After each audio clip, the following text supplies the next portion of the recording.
Alô? Está funcionando assim?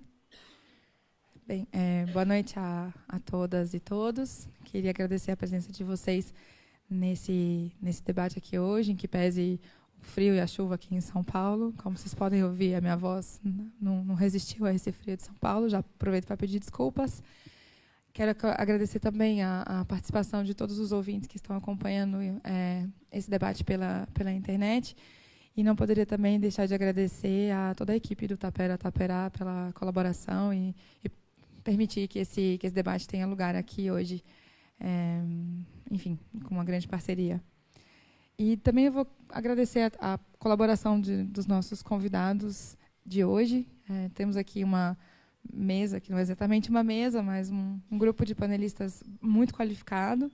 A Edna Jatobá, que está aqui do meu lado, é coordenadora executiva do GAJOP, que é uma organização bastante importante, bastante tradicional em todo o Nordeste brasileiro, que está sediada em Pernambuco, vai poder falar depois. A Natália Oliveira, que, entre muitas coisas, é articuladora da Plataforma Brasileira de Política de Drogas. E o Bruno Langiani, que é o gerente da área de Justiça e Segurança Pública do Instituto Sol da Paz. Bom, eu vou começar me apresentando. Meu nome é Janaína Omerim, eu sou secretária executiva da Rede de Justiça Criminal. E talvez antes de entrar no mérito da nossa discussão tão importante das interfaces entre segurança e justiça e da motivação de por que é importante tratar disso neste momento, queria fazer um pequeno resgate e explicar a motivação da rede em promover isso hoje e o que é a rede. A rede é uma coligação de organizações da sociedade civil brasileira que nasce em 2010, que hoje tem 8 membros, com o intuito de combater e criticar o uso abusivo da prisão provisória no Brasil. Mais de 40% da população hoje atrás das grades não foi condenada pelo sistema de justiça definitivamente. E, com o passar do tempo, a rede foi ampliando o seu escopo de atuação, para além da prisão provisória, para uma crítica mais estrutural da lógica do encarceramento em massa, né? Então, a atuação da rede se deu muito focada em tentar transformar o sistema de justiça criminal em um sistema mais humano, mais justo, que respeite as garantias e liberdades fundamentais e todas as normas internacionais de direitos humanos e que o Brasil já se comprometeu, e aquelas que ele ainda não se comprometeu, inclusive, também. E, nesse sentido, a rede tomou por caminho o que a gente chama de advocacy, que é a incidência direta sobre os poderes públicos de forma a fazer avançar e mudar as políticas públicas. Em particular, a rede atuou bastante no seu início no advocacy no legislativo, aquela coisa de acompanhar os projetos de lei, tentar apresentar emendas, substitutivos, convencer parlamentares a alterar alguma coisa, organizar audiências públicas para qualificar esse debate, tentar torná-lo mais participativo, mais próximo da realidade, principalmente no campo da justiça criminal, que a gente sabe que tem várias forças, né, institucionais que exercem uma influência muito grande. E, com o passar do tempo, a gente identificou a necessidade de ampliar esse advocacy, em particular no legislativo, por meio de outras ações complementares, de engajamento e mobilização de um público mais amplo, não só dos nossos tomadores de decisão. E, para ilustrar, eu vou citar uma anedota que, para mim, significou uma virada de chave na rede.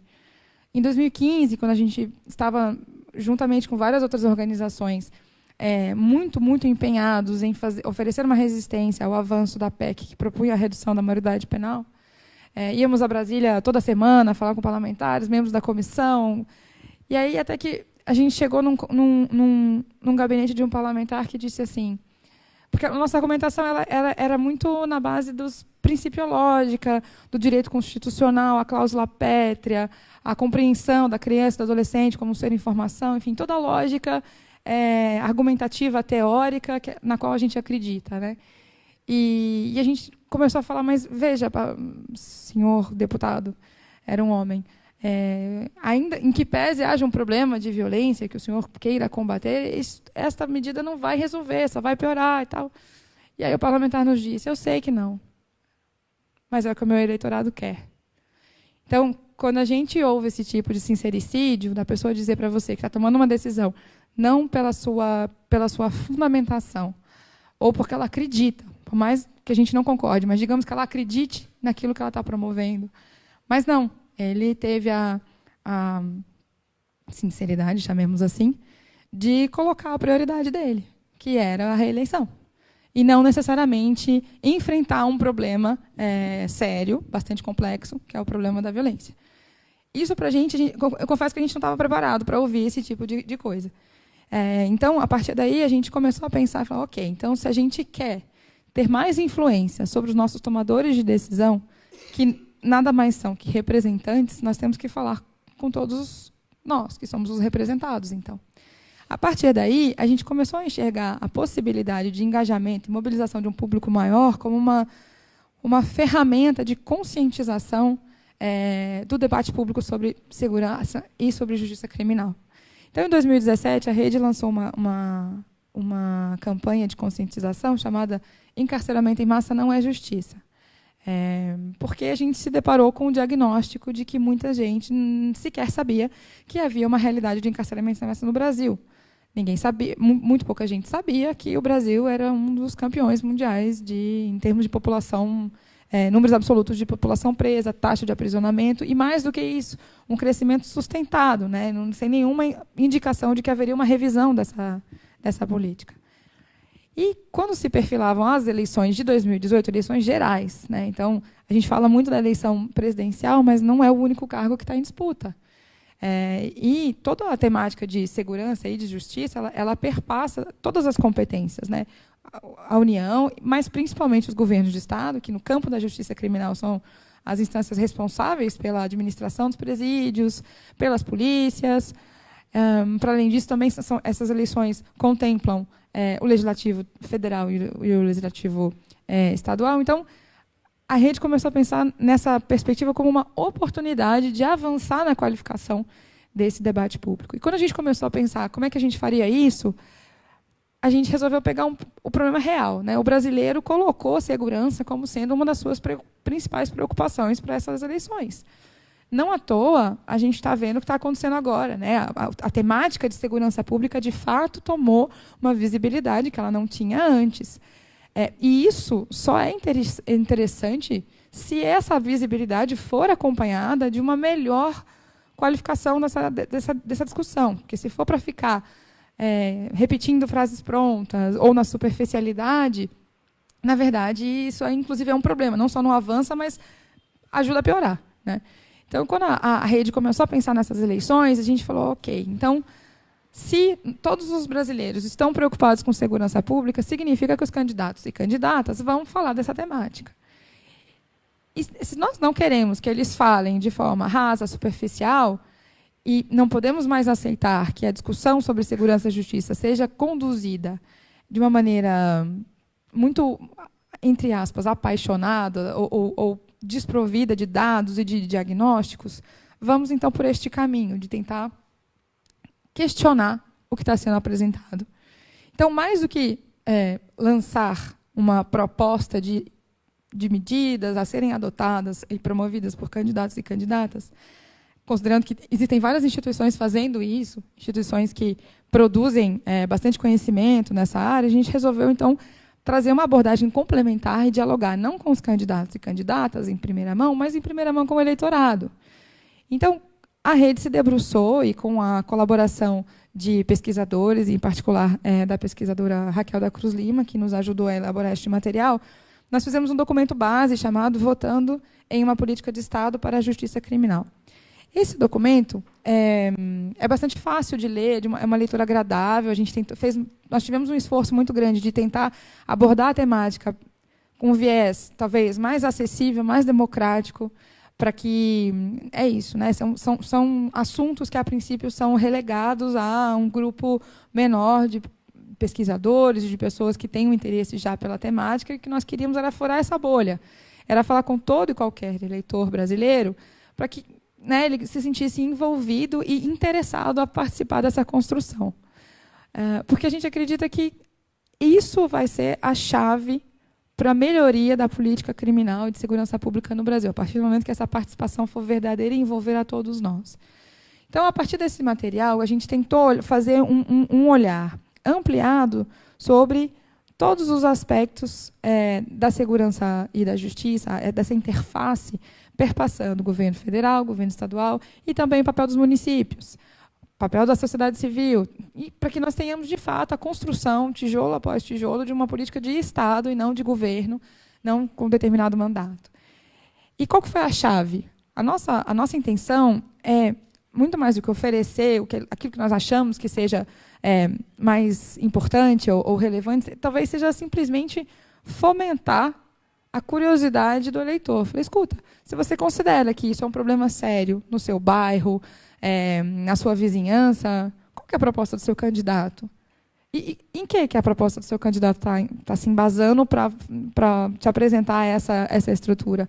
Quais são os dados que estão fundamentando essa proposta dos candidatos? Qual que é o resultado esperado? Aonde eles esperam chegar com isso? Quais são os recursos, o financiamento? Enfim, tentar um pouco provocar e motivar o cidadão a entender e a questionar, problematizar muito mais as discussões de segurança e justiça, assim como é feito em outras áreas, em educação, em saúde, por exemplo. Felizmente, esse envolvimento, essa participação já está bastante mais amadurecida. Então, não quero explicar por completo essa lógica de construção, porque eu vou mostrar para vocês um vídeo, mas só para vocês entenderem, então a gente queria colocar um pouco essa lógica do não compre gato por lebre. É uma preocupação legítima de todos nós e precisamos estar atentos àquilo que é apresentado para nós. Então, a partir daí, a gente elaborou este documento base e alguns materiais de comunicação que desdobram e permitem a divulgação deste material. Um desses materiais é o vídeo que eu vou passar agora, e, na sequência, eu queria só finalizar e mostrar o hot site para vocês.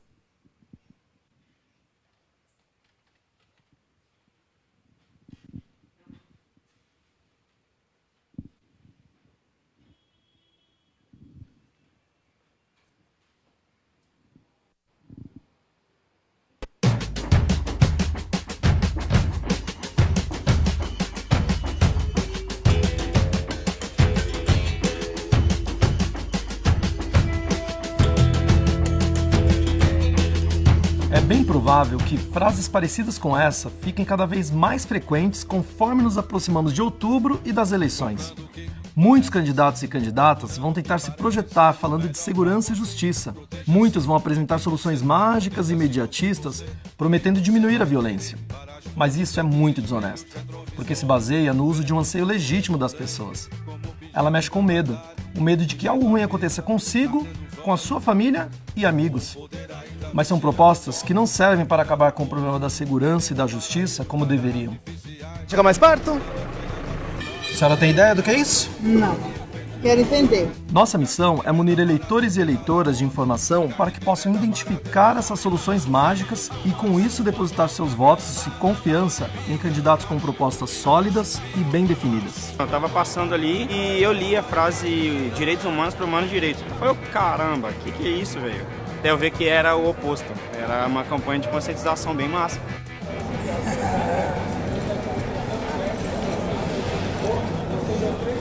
O Brasil é o país da impunidade. A senhora já ouviu muito isso? Já não ouviu? Meu Deus. Mas, na verdade, a gente tem hoje 726 mil pessoas presas no país. A prisão não resolve, tem que ter justiça. Não é solução.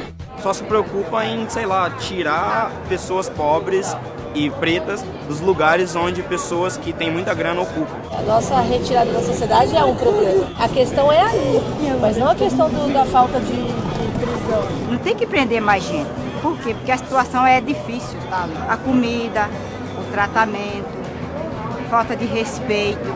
Então eu acho melhor prender menos e cuidar do que prender mais. 40% sequer tiveram acesso à justiça. Já está cumprindo pena e nem é condenado. É muito louco isso. É negócio, né? A prisão virou negócio. O que se espera de um país? Tem que ter realmente esse debate até para conscientizar mais a população. Vocês sugerem algumas soluções para, de vez de só encarcerar, ter outras medidas?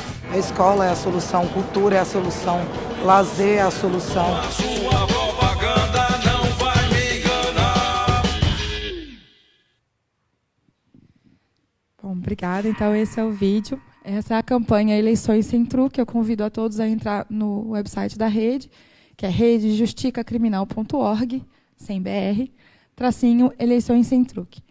Uma vez no site, vocês vão poder tomar conhecimento desse material em PDF, vão poder ver os que a gente está chamando de card desses materiais, desses produtos de consumo, e vão poder enviar as perguntas que estão contidas neste material aos seus candidatos. Fizemos um levantamento com todos os candidatos à presidência da República e dos governadores de todos os estados, de todos os partidos. Fizemos esse banco de dados dentro do site. Vocês podem encaminhar perguntas que já estão pré-selecionadas, é muito fácil, clicar ali, mandar e tal. E eu convido vocês a fazer, porque a gente já está recebendo alguns feedbacks de alguns candidatos um pouco incomodados com a quantidade de e-mail que eles estão recebendo. Então, é um pouco esse o objetivo. Então, só para finalizar, essa lógica que a gente construiu de não compre gato por lebre, não sejam, assim, propagandas enganosas, né? Quando a gente tem um problema, a gente quer uma solução, essa solução aparece de alguma maneira, e a gente não pode deixar que essa solução mágica ou superficial nos engane. E não porque sejamos bobos, mas é porque tem um movimento muito sério de manter a superficialidade das respostas. Então, acho que é isso que eu queria falar a respeito da campanha. E aí, só retomando, explicando um pouco a composição dessa mesa, essa iniciativa de tentar falar com o eleitorado e promover a participação reflete na mesa que a gente tem aqui hoje.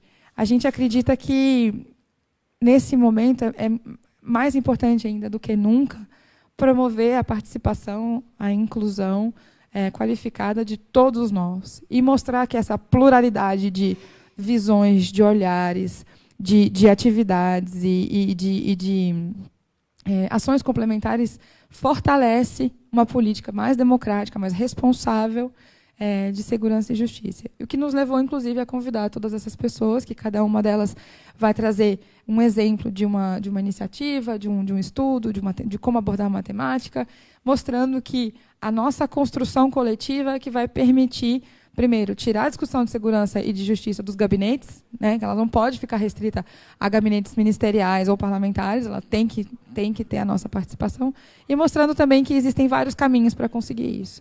Então, eu vou passar a palavra, em primeiro lugar, à Edna, para que ela fale um pouco da iniciativa de Pernambuco. Na sequência, a gente vai ouvir o Bruno e vamos terminar com a Natália, que vai falar sobre política de drogas.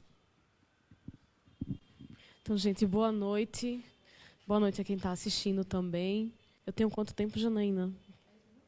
Tá, deixa eu marcar aqui. Ok. Então, meu nome é Edna Jatobá, eu sou coordenadora executiva do GAJOP. O GAJOP é uma organização que atua no campo do monitoramento da segurança pública, da justiça. Somos o Centro de Defesa da Criança e do Adolescente, estamos filiados a algumas plataformas nacionais. Temos aí uns 36 para 37 anos de estrada. Temos uma sede em Recife, onde tudo começou. E a gente também tem atuação no Distrito Federal. Executamos a política de proteção à criança e adolescente ameaçada de morte naquele território. E também, no Distrito Federal, a gente está fazendo uma pesquisa nacional sobre o meio aberto para o sistema socioeducativo, dentre outras coisas. Bem, mas o que nos traz aqui, primeiro agradecer o convite.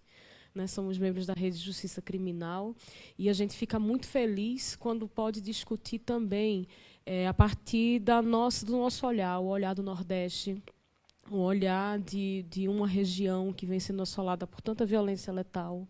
Eu venho de um estado que, em apenas um ano, a taxa de crimes violentos letais intencionais por 100 mil habitantes subiu de 47,5 para aproximadamente 57 ponto alguma coisa.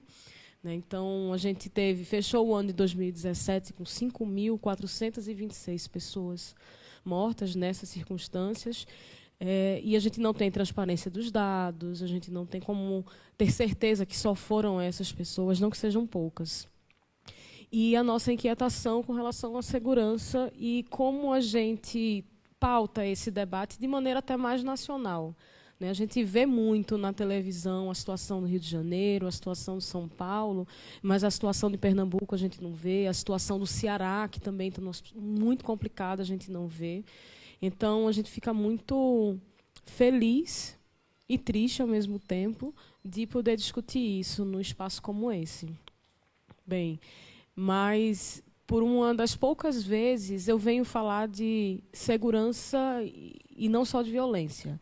Tem uma agenda positiva para a segurança, que é um desafio, mas aconteceu, né? A gente queria compartilhar essa experiência, a gente ficou muito feliz de conseguir pautar esse debate a partir de um viés positivo e não um viés triste, que é o nosso cotidiano, né? De enterrar gente, de chorar e lamentar os nossos mortos. Bem, então, a gente em Pernambuco, preciso se dizer que tem uma política de segurança pública lá chamada Pacto pela Vida, e esse Pacto pela Vida ele tem como um dos principais direcionamentos prender pessoas e apreender drogas. Então, os policiais recebem bônus em dinheiro, né, à medida que eles conseguem bater essas metas de encarcerar pessoas e apreender drogas. Isso vira uma máquina, né, de gerar violência e violência letal, sobretudo.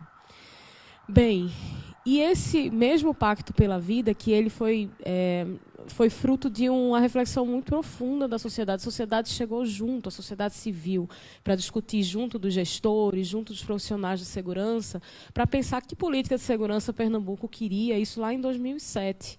E aí saiu esse programa, essa política pública de segurança, como é chamada, com 6 linhas, e uma delas era a gestão democrática.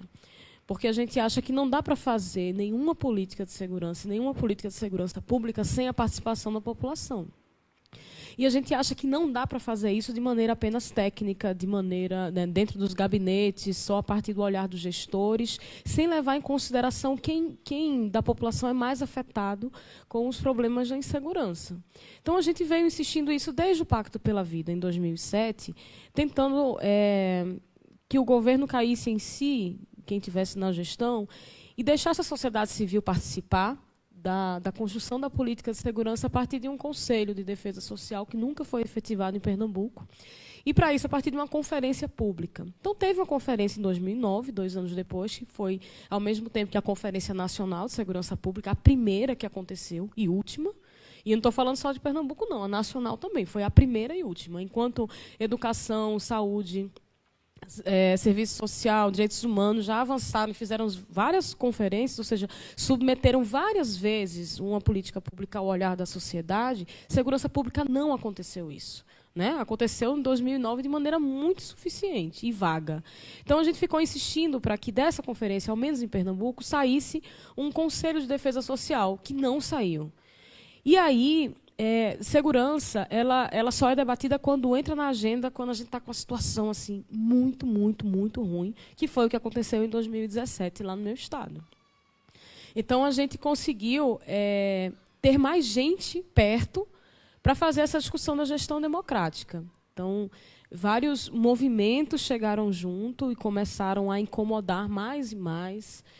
E aí a gente pautou 2 audiências públicas para tentar, a gente que provocou as audiências públicas, para tentar abrir essa caixa preta que é a segurança e, sei lá, colocando meio que o pé na porta, fazer com que a população, mesmo que não entende desses jargões técnicos, pudesse dar a sua opinião. A gente levou porta na cara. Então, a gente teve que acabar, destruir a audiência, porque é uma audiência pública que não tem diálogo, para a gente não adianta. É teatro, né, é palhaçada, com todo respeito aos profissionais do teatro e aos profissionais circenses. Então, a gente se retirou e a gente decidiu que a gente ia subir o tom, né, para discutir segurança, e a gente começou a se organizar e a subir esse tom.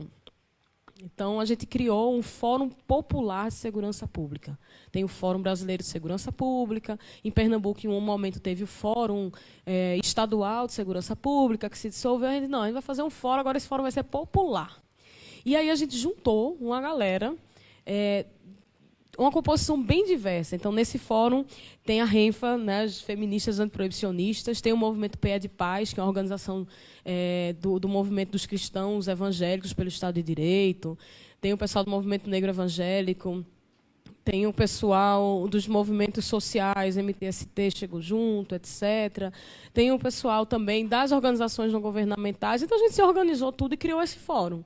E aí a gente disse, segurança pública agora vai ser discutida de maneira popular, sim, e queiram ou não queiram os juízes. também é uma música que a gente canta muito lá, especialmente no Carnaval. Bem, a gente criou o Fórum Popular de Segurança Pública e a gente conseguiu fazer a primeira Conferência Popular de Segurança Pública. Aí, para fazer essa conferência, a gente teve que fazer conferências prévias, que a gente imitou o modelo, né? Mas só que a gente imitou o modelo com as nossas regras. Vai ser do nosso jeito, a gente vetou a participação do Estado. Se o Estado quiser, ele faça uma conferência dele, né, que é papel dele, e vamos fazer a nossa.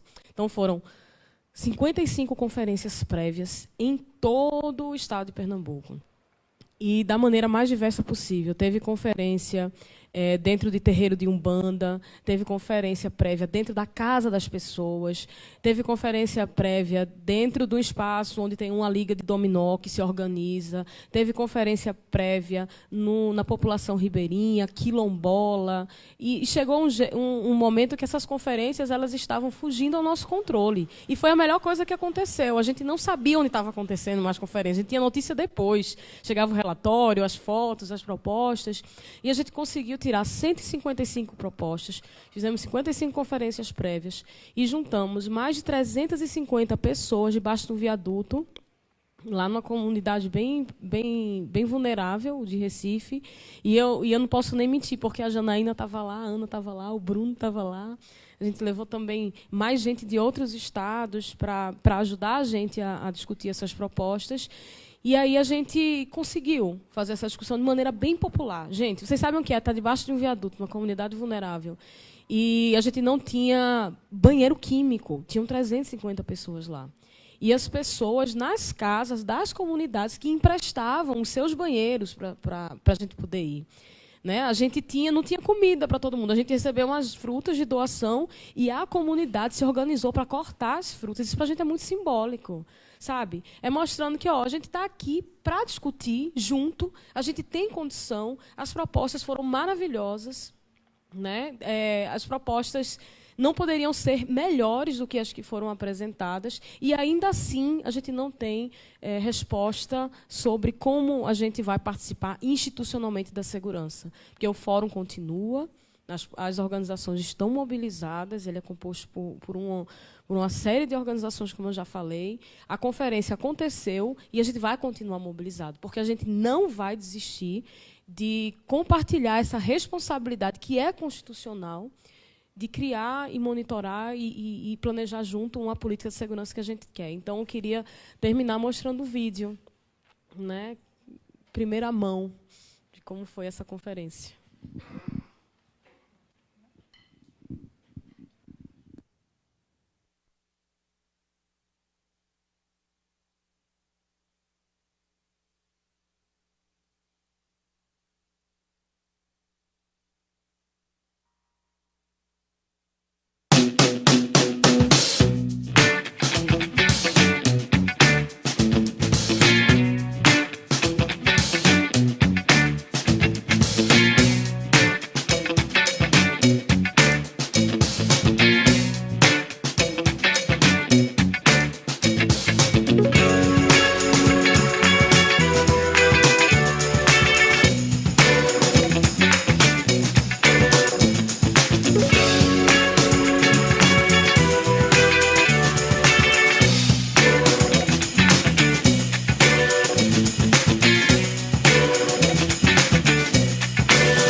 A segurança pública de Pernambuco foi o tema de um encontro que reuniu no Recife representantes de várias organizações da sociedade civil.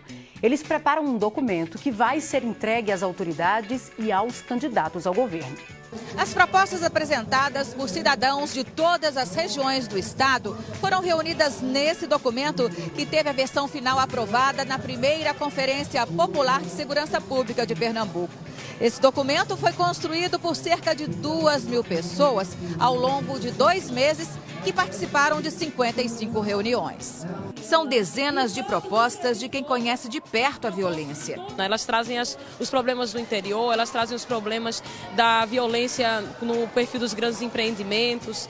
Ela está muito focada em propostas de prevenção social do crime, melhor cobertura da educação, das políticas de lazer, do acesso inclusive acesso à saúde.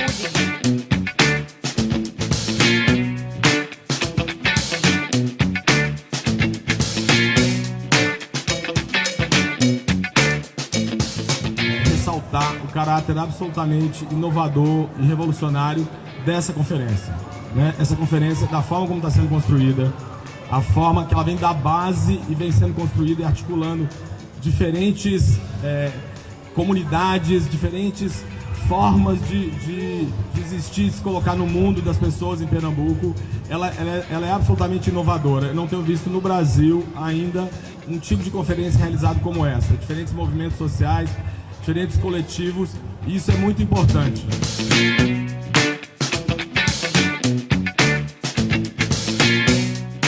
Nós superamos diferentes projetos de eliminação do povo negro no Brasil. O atual projeto de eliminação do povo negro no Brasil é o extermínio e o encarceramento. Esses temas fundamentais nessa conferência.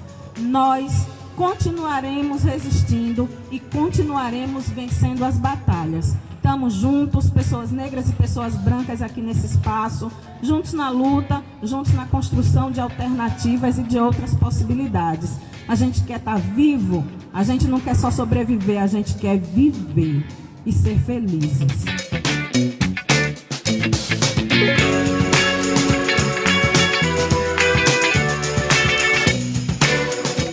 Então, dentro de cada segmento, a gente precisa levantar-se como resistência. E nessas resistências, a gente se encontra aqui como esse grande família que a gente formou. E a gente começa a dizer ao Estado: nós queremos participar da governança da segurança pública do Estado. E volta para casa no compromisso de levar essa discussão adiante e não deixar morrer esse espaço de debate de segurança pública tão importante vindo da base.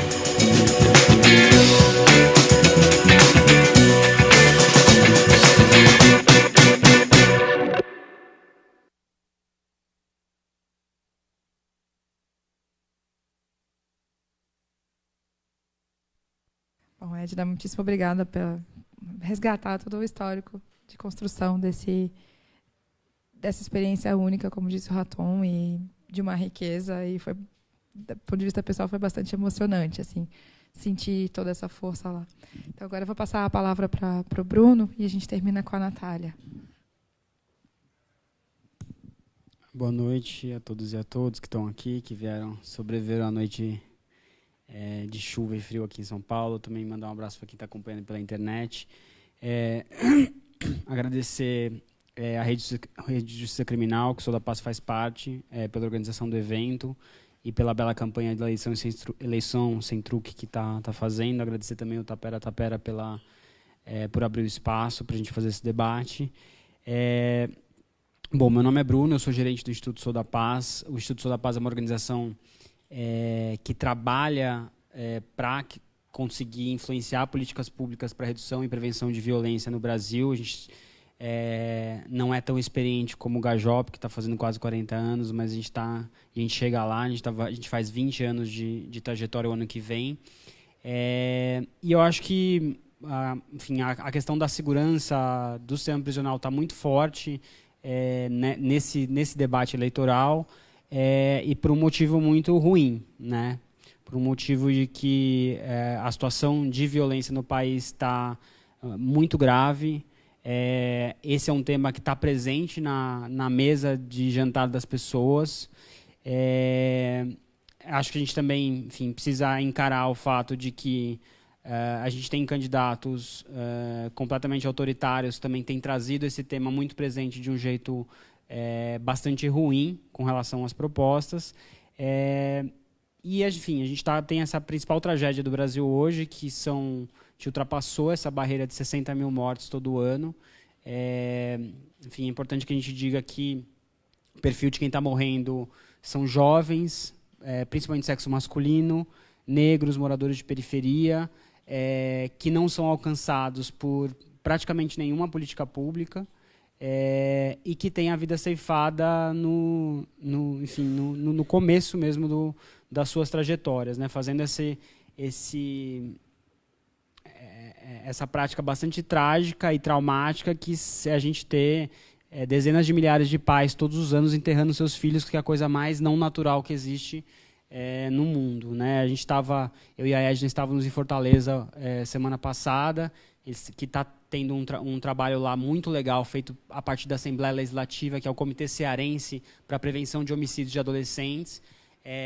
Enfim, os dados que eles estão monitorando lá são absolutamente aterradores, né? Acho que não só reproduz isso que a Edna está falando, dessa explosão de violência do Nordeste, mas lá ainda com uma faceta bastante peculiar e trágica de que tem meninas adolescentes sendo assassinadas muito cedo. E aí os dados, não vou lembrar de cabeça, mas eram aproximadamente 20 meninas que tinham sido assassinadas em 2016. O número em 2017 foi para quase 60. E eles, na metade do ano, já estão com quase 40. Então, se nada lá for feito, 80 adolescentes, meninas de periferia vão perder sua vida de forma violenta em Fortaleza. Então, eu não vou ficar aqui falando um montão de dados, porque acho que as coisas estão muito na imprensa, mas acho que é importante a gente destacar que a gente tem uma coisa absolutamente inovadora, que é a questão da preocupação dos brasileiros com segurança. Hoje atinge entre o segundo e o terceiro lugar, dependendo do estado, que é algo completamente que não teve precedente no Brasil. As pessoas estão deixando de sair à rua por conta de violência, deixam de ver a cidade, muita gente deixando de estudar por medo de voltar à noite sozinho para casa.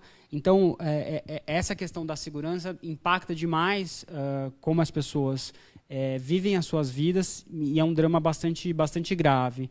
É por conta disso que o Sou da Paz tem, enfim, feito seu trabalho, mas na questão das eleições, a gente, já há alguns ciclos eleitorais, a gente tem se dedicado a fazer agendas de propostas para a segurança, para tentar pautar os candidatos, ainda na época de elaboração dos programas de governo e, obviamente, depois buscando tirar essas propostas do papel, que é o momento ainda mais desafiador. Vou falar um pouco para vocês da iniciativa nossa de agenda eleitoral para o governo federal, que essa agenda que a gente lançou há algumas semanas, que se chama Segurança Pública é Solução. Quem quiser conhecer está no site, na capa do site do Sou da Paz. Tem uma agenda também para São Paulo. E essa agenda aqui, especificamente, a gente construiu junto com o Fórum Brasileiro de Segurança Pública, com o Instituto Igarapé, que são alguns parceiros do Sou da Paz nessa temática de segurança pública.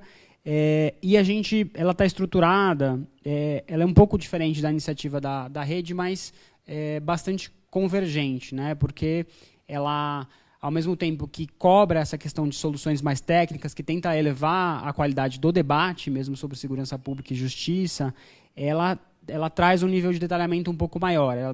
A ideia é que isso possa virar um guia para quem assumiu o governo em janeiro de 2019 e possa ter um horizonte do que atacar, como atacar, e buscando alguns consensos, né?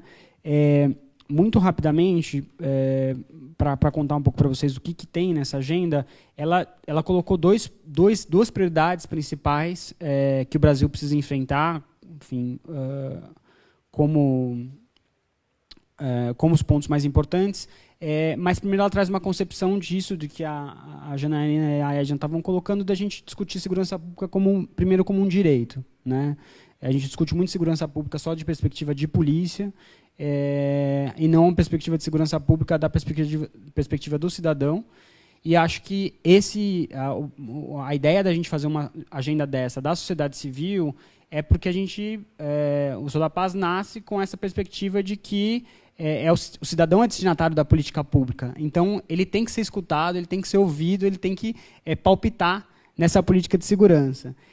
Caso contrário, a gente acaba vendo o que a gente está vendo hoje muito fortemente, por exemplo, no Rio de Janeiro, né, que foi definida uma intervenção que foi muito pautada pela imprensa, que foi muito pautada por uma questão político-partidária muito específica, e que não está resolvendo o problema da segurança pública, e que um dos principais, talvez um dos únicos indicadores que eles conseguiram reduzir, e que foi um dos primeiros, e que mostra onde está o foco, para quem é essa intervenção, que é a questão dos roubos de carga, né? Então, Rio de Janeiro com uma série de problemas, tiroteio, bala perdida, gente morrendo, crescimento de homicídios, etc. E uma das principais preocupações do gabinete de intervenção é reduzir roubo de carga. E eu não estou aqui querendo dizer que roubo de carga não é importante, que não precisa reduzir isso. Agora, quando a gente tem uma política de segurança em que a população não participa, a prioridade a gente sabe quem vai definir, né? Então, o que tem de prioridade na agenda? Primeiro ponto é prevenção e redução de crimes violentos. Então, homicídio em primeiro lugar, mas a gente está falando também de estupro, a gente está falando também de roubo, que são questões que estão muito presentes na violência do Brasil. A questão do ataque, de enfraquecimento de crime organizado, a gente fala muito de crime organizado, mas na prática muito pouco tem sido feito para dar conta dessa questão do problema. E aí crime organizado muito da perspectiva, principalmente das comunidades que hoje estão vivendo em bairros sob domínio do crime organizado, que na prática vão pagar mais caro pelo gás, na prática vão pagar mais caro pelo transporte, não tem essa liberdade de ir e vir. Então, que estão sofrendo, para além da ausência do Estado, ainda estão sofrendo essa pressão de um poder paralelo. E aí, dentro dessas prioridades, a gente tem estratégias de como dar conta disso, que a gente fala tanto sobre questão de gestão e organização, e aí principalmente como o governo federal pode ajudar a induzir política e definir quem deve fazer o quê, dar orientações de treinamento, de produção de indicadores confiáveis, a própria questão de criar uma estrutura para lidar com o crime organizado, trabalhar os pontos de investigação e inteligência das polícias, que o Brasil acaba muito fortemente investindo só em polícia militar, só em policiamento ostensivo, e deixando o que a gente chama da infraestrutura da segurança, essa parte de inteligência que não aparece muito e por isso não dá voto, sem investimento. A questão de lidar com política de prevenção de violência. Então, como é que a gente consegue ter políticas preventivas para disputar os jovens nas periferias, ter política de lazer, ter política de educação, para evitar a evasão escolar, para tornar a escola um lugar mais atrativo. A questão de política de drogas, que eu não vou entrar muito, que a Natália também vai falar um pouco disso, mas a gente está apontando que a gente precisa discutir política de droga no Brasil, muito fortemente, porque do jeito que está não está funcionando. E um outro tema que é tradicional do Sou da Paz, que é regular e controlar o uso de armas de fogo e munição, que tem sido um grande tema da campanha, mas sendo discutido pelo jeito errado, né? A gente não está discutindo como diminuir a disponibilidade de munição, diminuir as mortes por arma de fogo, e sim numa lógica de vamos desresponsabilizar o Estado, dar uma arma para cada um e cada um que se vire para dar conta da sua segurança. Eu queria só contar um pouco para vocês de como a gente está trabalhando essa agenda, né? Qual a estratégia de trabalho dessa agenda. A gente tem, desde a estratégia mais tradicional, que sentar com os comitês de campanha, conversar com os candidatos, entregar, tentar convencer eles a incorporar essas propostas nos programas de governo.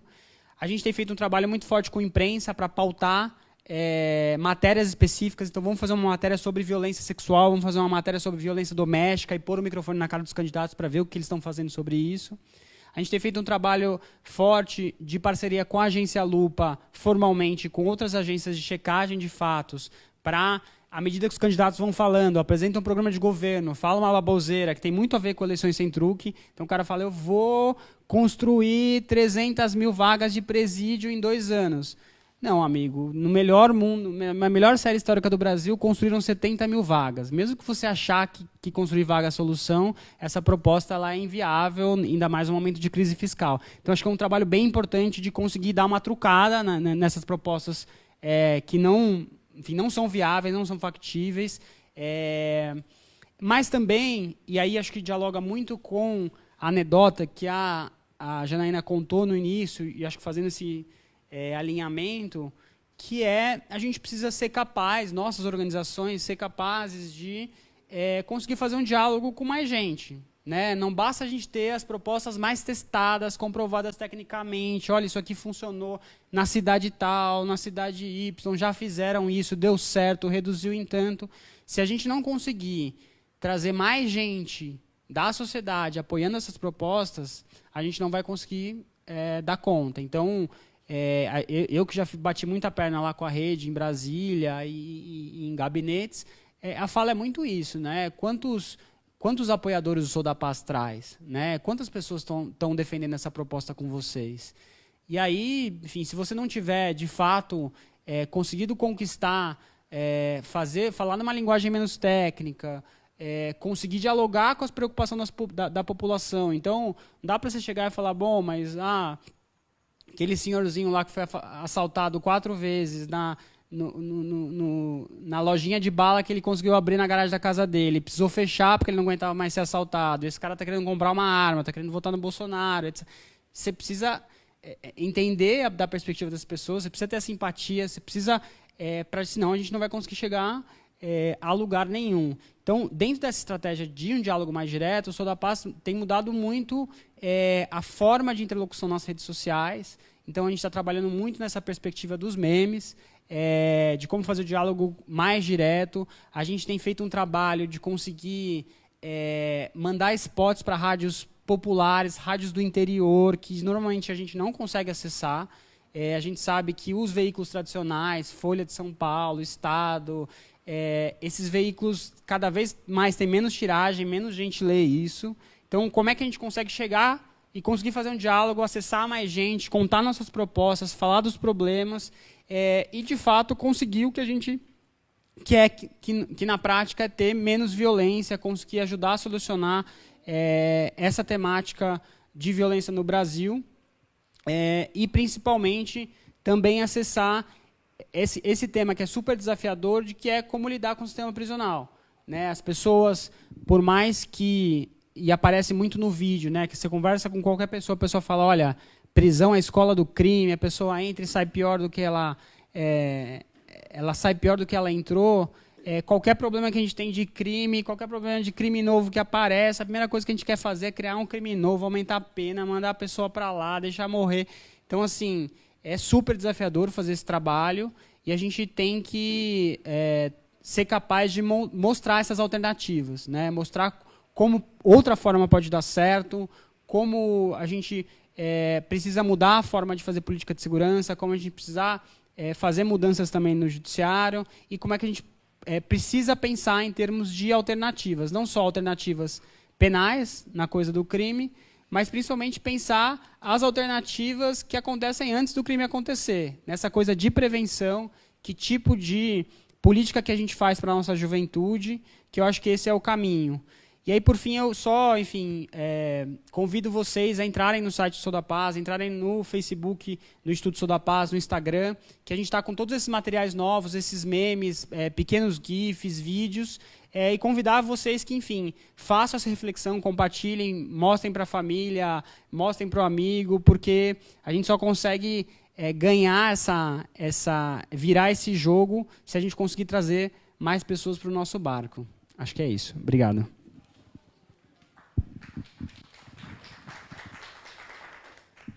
Obrigada, Bruno, por expor a iniciativa do Sou da Paz em colaboração com várias outras instituições que trazem essas, sim, propostas concretas. Então, só retomando, né, que eu acho que isso está ficando cada vez mais claro o que eu comentei no começo, que essa pluralidade de intervenções e de abordagens que fazem, que mostram a complexidade de como atacar esse problema.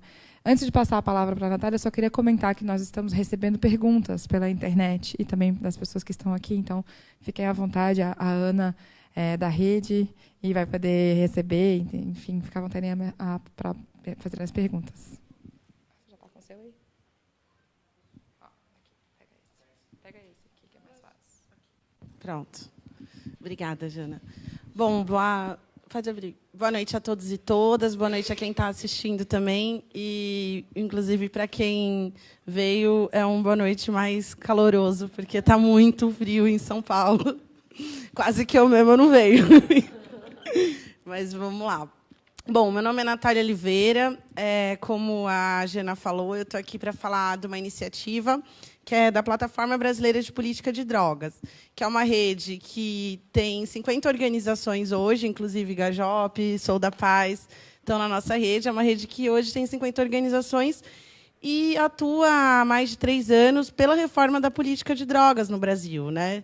Porque existe um entendimento, quando a rede foi formada, de que tanto as políticas de segurança pública quanto as políticas as políticas do sistema de justiça, inclusive as legislativas, elas precisavam ser reformadas, né, num conjunto entendido de um guarda-chuva de política de drogas, porque muito dos efeitos, tanto do que a Edna estava dizendo e do que o Bruno estava dizendo e da Jana, do encarceramento que a gente vem enfrentando no Brasil, eles têm a ver com a necessária mudança dessa política de drogas que a gente tem hoje, porque muito do que a gente tem observado, principalmente depois da reforma da Lei de Drogas no Brasil, de 2006, está diretamente relacionado com o aumento da população carcerária no Brasil, em especial da população de mulheres. Né? Hoje, quase 70% das mulheres presas são por delitos relacionados à droga. E a outra coisa que tem muito a ver com segurança pública é a questão do aparato de criminalização nos territórios, especialmente os territórios pobres, na justificativa de que vai combater as drogas e o tráfico de drogas, e reduzindo, inclusive, as políticas de segurança pública somente a policiamento. Né? Então, é como se entendesse que, nesses territórios, que são ditos e narrados como os territórios onde acontece o tráfico de drogas, e quando a gente vai ver o que eles têm em comum no Brasil, é que são territórios pobres e majoritariamente com população negra, esses territórios é como se esses sujeitos não tivessem o direito de debater qual política de segurança pública a qual eles devem estar submetidos. É como se ali valesse menos direitos. Ali é como se ali a segurança pública se reduzisse somente a violar direitos. Então, o que a gente tem observado em comunidades pobres, não só do Rio de Janeiro, mas, inclusive,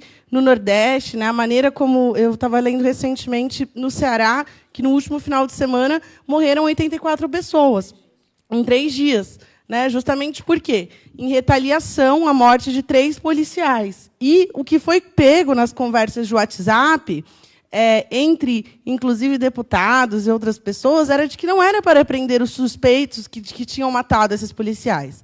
Porque, se esses suspeitos fossem presos, esses suspeitos eles entrariam na cadeia como grandes heróis. Então, o recado era para matar mesmo, não só os suspeitos, mas todo o resto, para que aquele tipo de ação não acontecesse.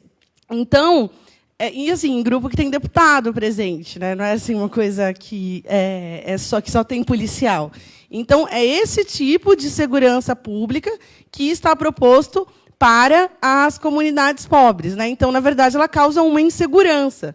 Então, foi olhando para todas essas questões que dialogam direta e indiretamente com a política de drogas, olhando também para a questão das violações de direitos individuais na imposição de tratamentos forçados para sujeitos que fazem uso problemático de crack, as diversas ações de violações de direitos que acontecem em territórios como a Cracolândia, ou os conveniamentos com comunidades terapêuticas que não são órgãos de saúde, né, nem conveniados estão, e são alvos de constantes denúncias de violação de direitos. Olhando para essa gama de questões relacionadas à política de drogas, né, e que são muitas vezes de maneira direta ou indireta, ou justificadas na narrativa de guerra, que a plataforma começa justamente a tentar juntar sínteses e expertises de diversas organizações.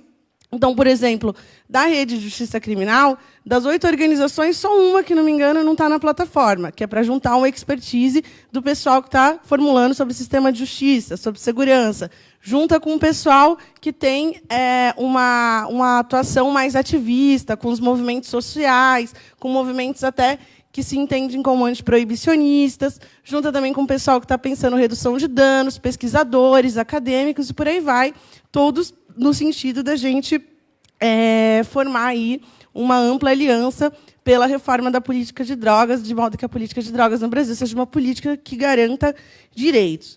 E, nessa caminhada, tem até assim, algumas coisas que elas se repetem, né, na formação de rede, que foi perceber que a gente, no início, era muito procurado, às vezes, por parlamentares, ou, às vezes, só especialistas, e, muitas vezes, quando a gente ia dialogar sobre um pontinho mínimo, às vezes, descriminalização de uma substância, uma coisa que a gente sabe que hoje, necessariamente, não teria o impacto esperado na diminuição do encarceramento ou da diminuição de homicídios, o que acontecia? O parlamentar falava, mas essa pauta ela é muito difícil de dialogar com o meu eleitorado. Não quero tocar nessa pauta.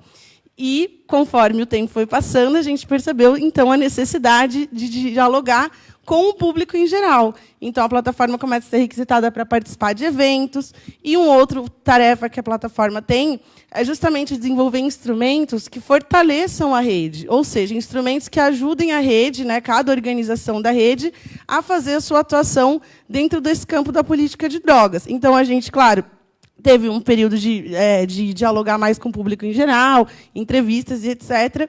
E o que a gente preparou para essa eleição, aproveitando que o debate de segurança pública está na pauta, a gente também acha que não adianta só estar na pauta, que tem que ser qualificado, tem que ser disputado, sim, por um campo que tem propostas, para que não seja colocado qualquer proposta, ou até que essa brincadeira com medo da população venha a levar o que a gente tem hoje de política para um avanço ainda mais conservador e piore justamente o que a gente tem. Então, o que a gente pensou? A gente poderia desenvolver uma agenda sobre eleições que justamente não fosse uma agenda com propostas, mas fazendo uma síntese dos saberes que tem dentro dessa plataforma. Então, a gente preparou, primeiramente, um guia. Você pode clicar, por favor? Clica nesse Droga Caso de Política. Um guia simples com perguntas e respostas para que candidatos que queiram... eleições... o azulzinho, o segundo azul. Isso. Isso, por favor. O que a gente fez? A gente criou um guia prático com perguntas e respostas sobre... Dá esse mais um pouquinho. Bom, deixa aí. Depois eu mostro, não tem problema.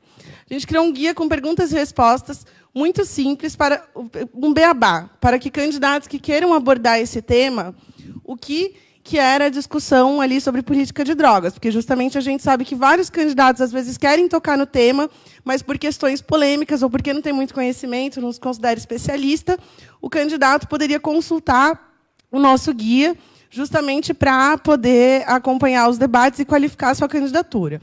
Ao mesmo tempo que a gente mandou um survey pequenininho para várias pré-candidaturas, perguntando se elas gostariam de atuar pela reforma da política de drogas, com perguntas simples, e aí a gente criou um mapa do Brasil. Por quê?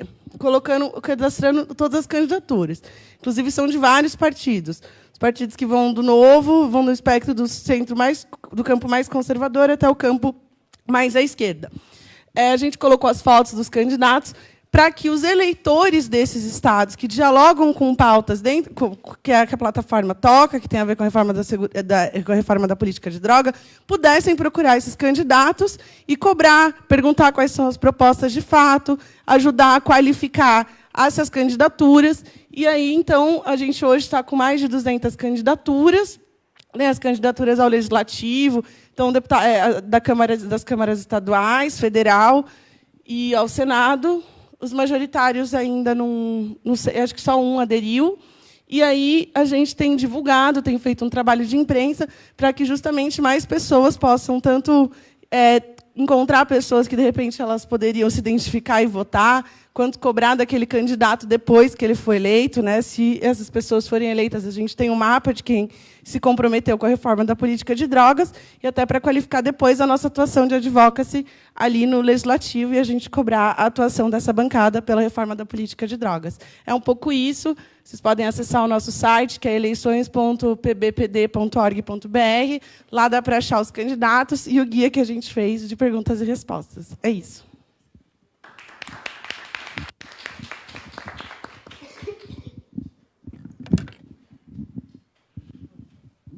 Tem uma pergunta da internet, a Rose Geometti, que fez a pergunta, e ela pergunta assim: as pessoas acham que direitos humanos é defesa de bandidos. Há uma incompreensão muito grande. Gostaria que vocês falassem um pouco da civilidade que está implícita nas ações dos direitos humanos.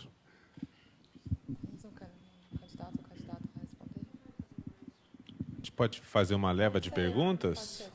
Então, quem quiser fazer pergunta, levante a mão que a gente leva o microfone. Eu tenho uma também, sobre o site de agora. A gente consegue saber quem está fazendo alguma luta que já está eleito? nessa política atualmente ou é uma perspectiva futura? Carlos Eduardo da Tapera. Bom, boa noite, meu nome é Yuri. Eu tenho uma experiência como servidor público, eu trabalho na rede IFE, né, dos Institutos Federais, que tem pelo Brasil, são escolas de ensino científico e tecnológico. E um dos nossos campos aqui do Instituto Federal de São Paulo é o campus Caraguatatuba, que foi pensado numa época de expansão da rede, há mais ou menos uns 6 a 5 anos, e foi um pedido muito expresso do prefeito da cidade para que fosse feito um campus lá, e num bairro em especial que tinha uma condição bastante sensível em relação a serviços públicos de modo geral, a violência, etc. Esse pedido foi atendido pelos técnicos do MEC na época, né? Fizeram o estudo, viabilizaram, e o campus foi aberto naquele bairro, com a promessa da prefeitura e do governo do estado de que seria criada uma rede de transporte e de outros serviços públicos necessários àquela população. O campus do instituto seria, em tese, um polo de atração, né, para que outros serviços públicos chegassem àquela população que ainda não tinha acesso a eles naquele momento. Infelizmente, essa promessa não foi cumprida, né? A prefeitura e o governo do estado não chegaram em acordos, algumas atitudes foram iniciadas, outras não chegaram sequer a sair do papel.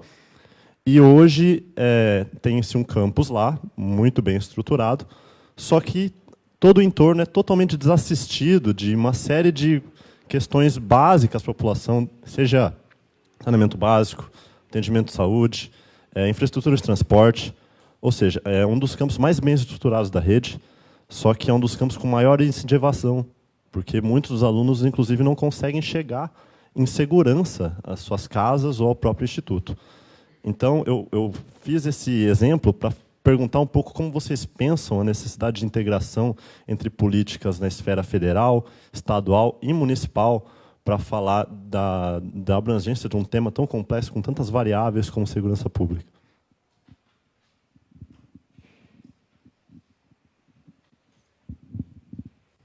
Mais alguém quer fazer uma pergunta para essa rodada? Quer?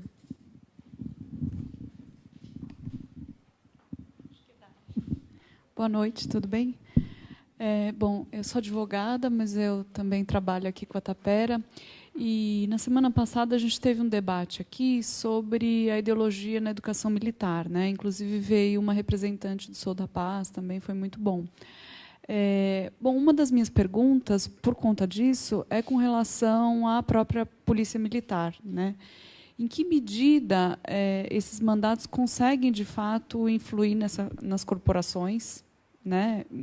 Enfim, em que medida a ordem sai do governador ou é uma questão de cultura da própria polícia? E como que isso é visto pela população e por vocês?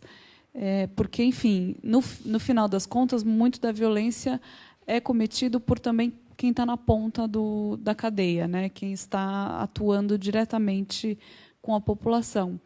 E como que isso pode ser transformado através desses mandatos é uma questão minha, né? Enfim, tem o fim da Polícia Militar como uma possibilidade, mas, enfim, isso estando muito distante, em que medida é possível transformar a cultura das organizações pelos mandatos? Acho que a gente encerra esse hall de perguntas.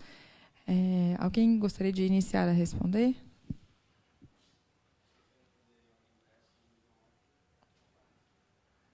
Vou deixar vocês começar pela ordem inversa, então acho que foi uma pergunta mais direcionada. Pode ser.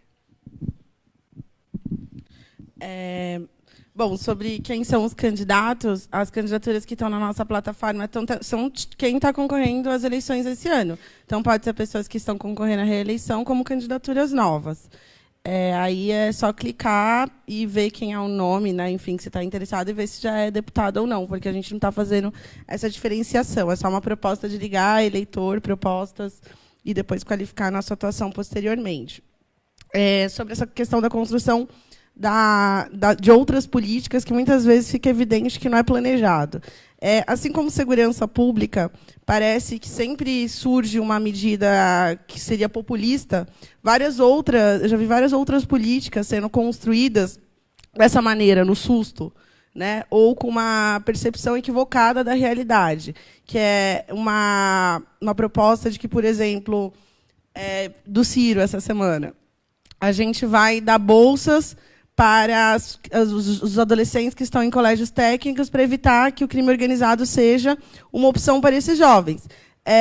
Eu acho que a medida é boa, porque eu já fui estudante e eu acho que toda bolsa que viesse para me ajudar seria uma coisa muito importante, mas não são esses jovens hoje que estão trabalhando, por exemplo, no varejo de drogas, que estão nas escolas. Pelo contrário, são os que nem conseguem chegar ou avançar no ensino formal, né? Então, a proposta do candidato, por exemplo, é boa, mas ela não vai atingir com o objetivo, que é de evitar com que esses jovens encontrem uma atividade lucrativa.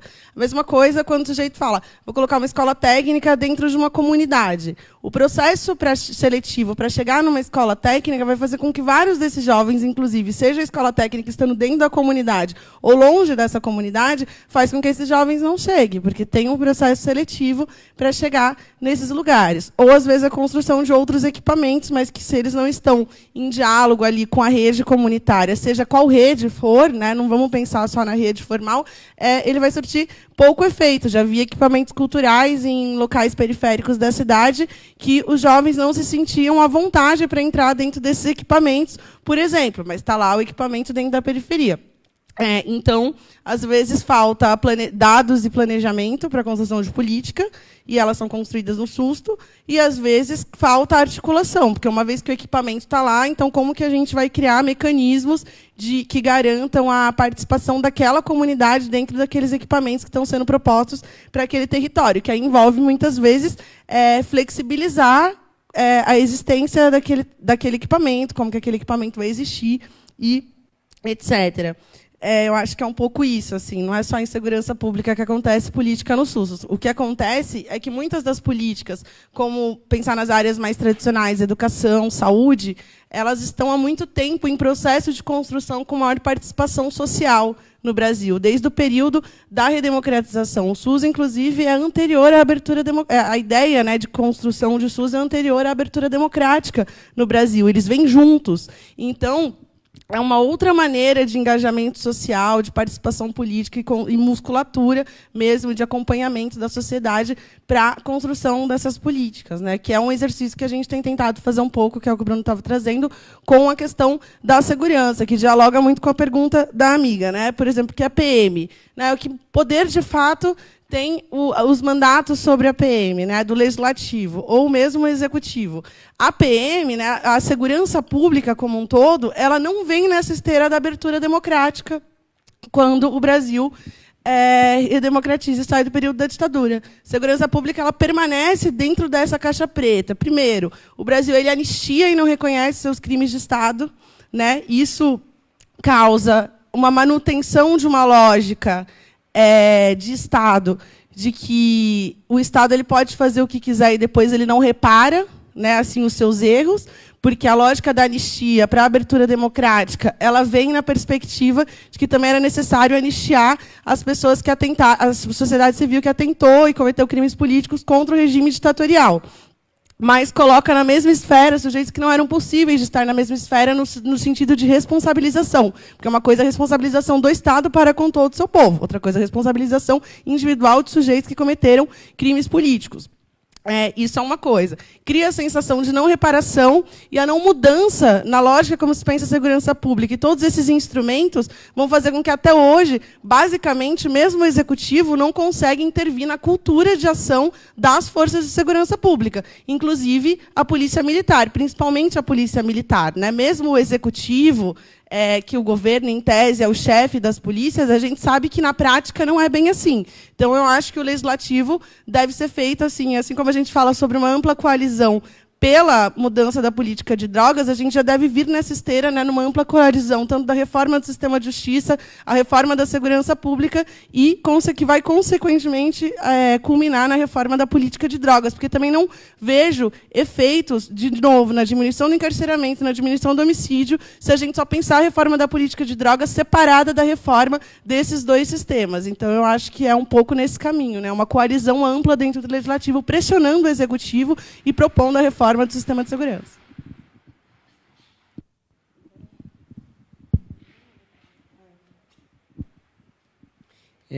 Acho que, primeiro, pegando o gancho da pergunta da internet sobre a história dos direitos humanos, né, acho que a gente tem feito muito essa reflexão dentro do Sou da Paz, e acho que o jeito melhor da gente conseguir fazer esse debate e engajar é a gente fazer essa discussão dos direitos humanos na prática. Né? O que é direitos humanos na prática? E aí, direitos humanos na prática é desde quando a gente está brigando para que as polícias tenham turnos de trabalho decentes, não dá para pedir para o cara trabalhar 16 horas seguidas, que isso não vai funcionar.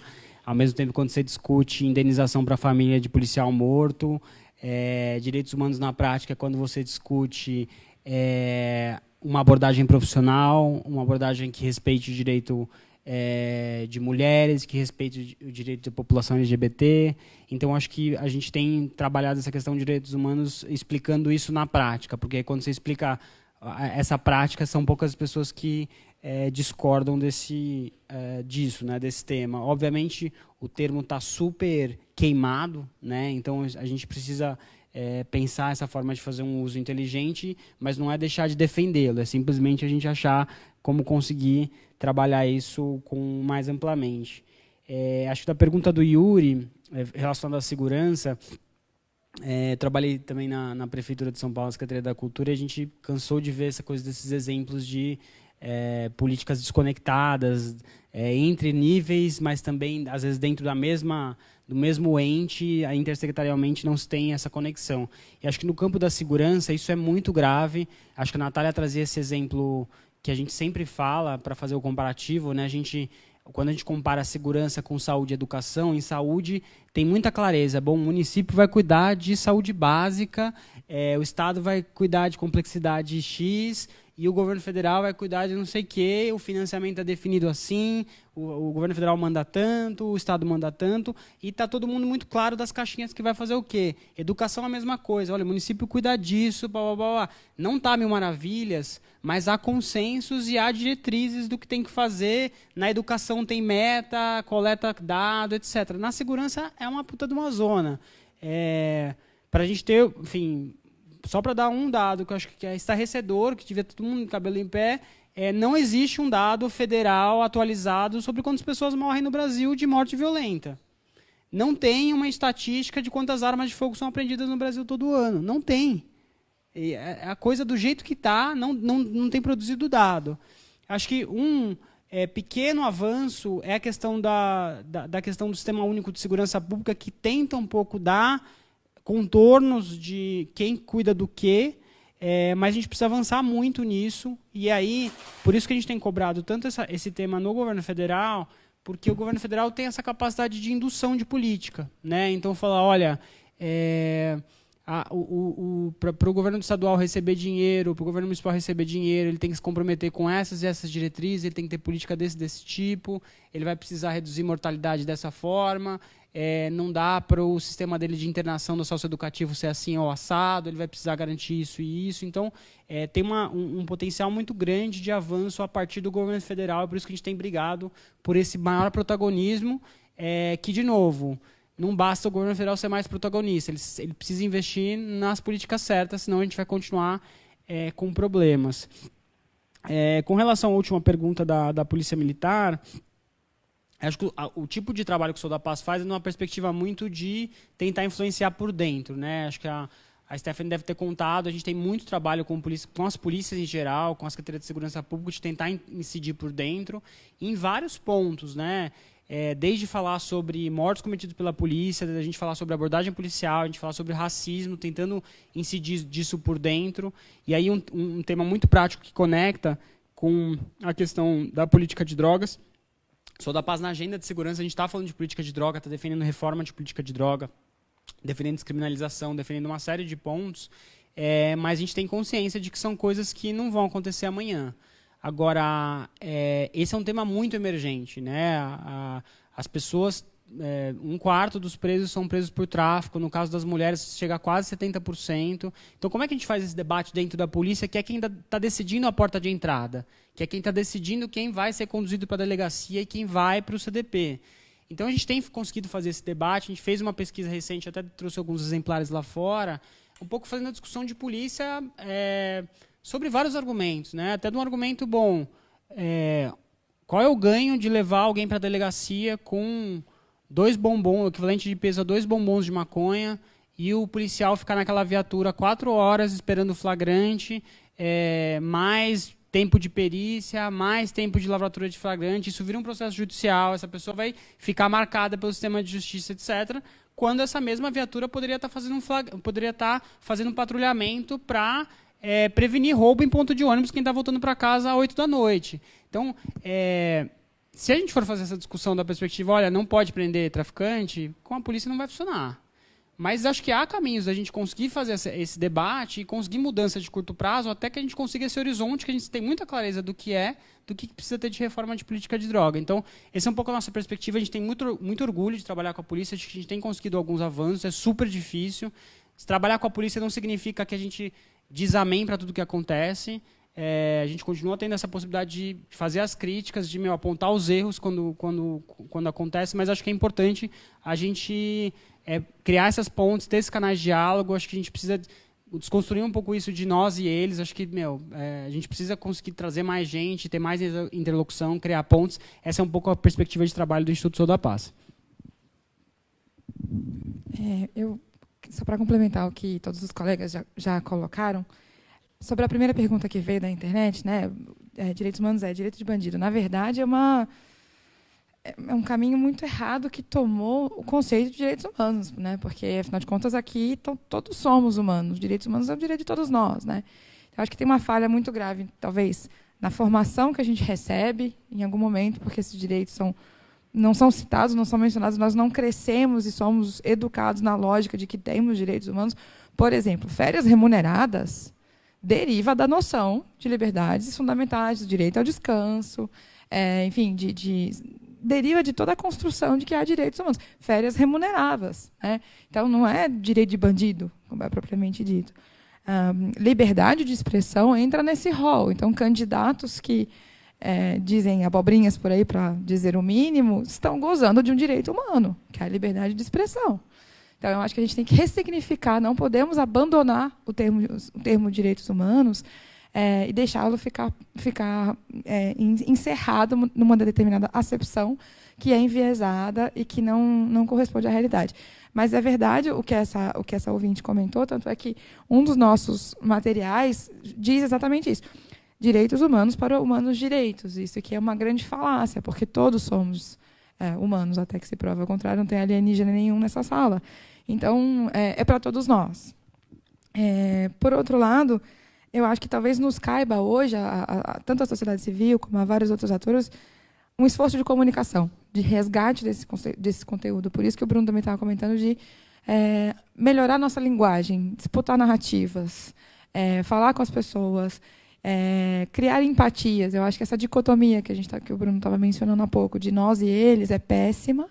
Não construímos nada nessa lógica. Né? Eu acho que o debate e o avanço democrático se faz por meio da discussão e da inclusão de todos, polícias. Se a gente olhar para o desenho constitucional dos atores, a quem é atribuída uma responsabilidade, a polícia é uma delas, mas tem muito mais gente envolvida. Tem o Ministério Público, tem a União, tem os estados, tem os representantes da sociedade civil, tem um grande esquecido no desenho constitucional, e aí resgatando talvez a pergunta do Yuri, que são os municípios. Então, quando a gente fala em integração de várias políticas públicas que possam chegar a permitir que uma pessoa vá ao Instituto Federal porque ela não tem medo de voltar tarde, porque ela tem acesso a transporte, porque, enfim, isso só se dá por meio da integração de atores e de serviços públicos.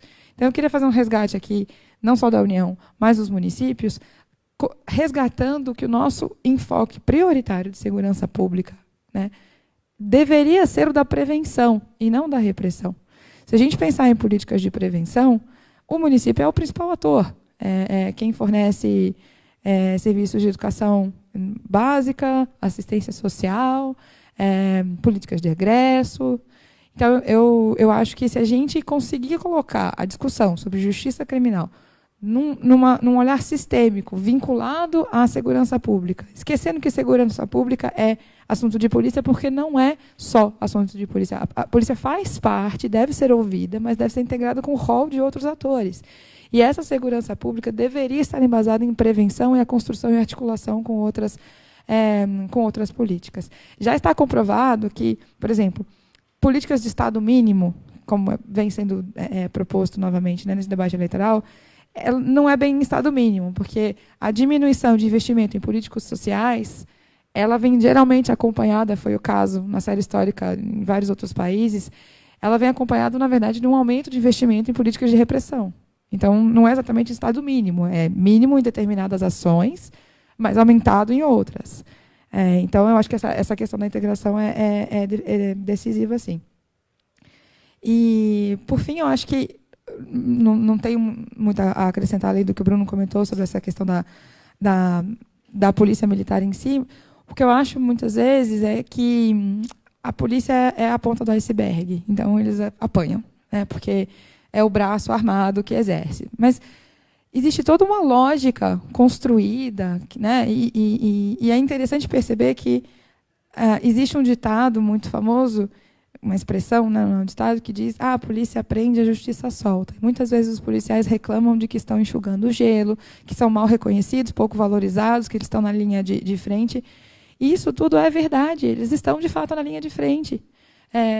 Então, eu acho que parar de olhar só para a polícia e achar que o problema está exclusivamente na polícia e perceber que, na verdade, é um olhar sistêmico que a gente precisa rever é importante, e isso deve ser feito com todos os atores do sistema de segurança pública e de justiça, não exclusivamente batendo na polícia.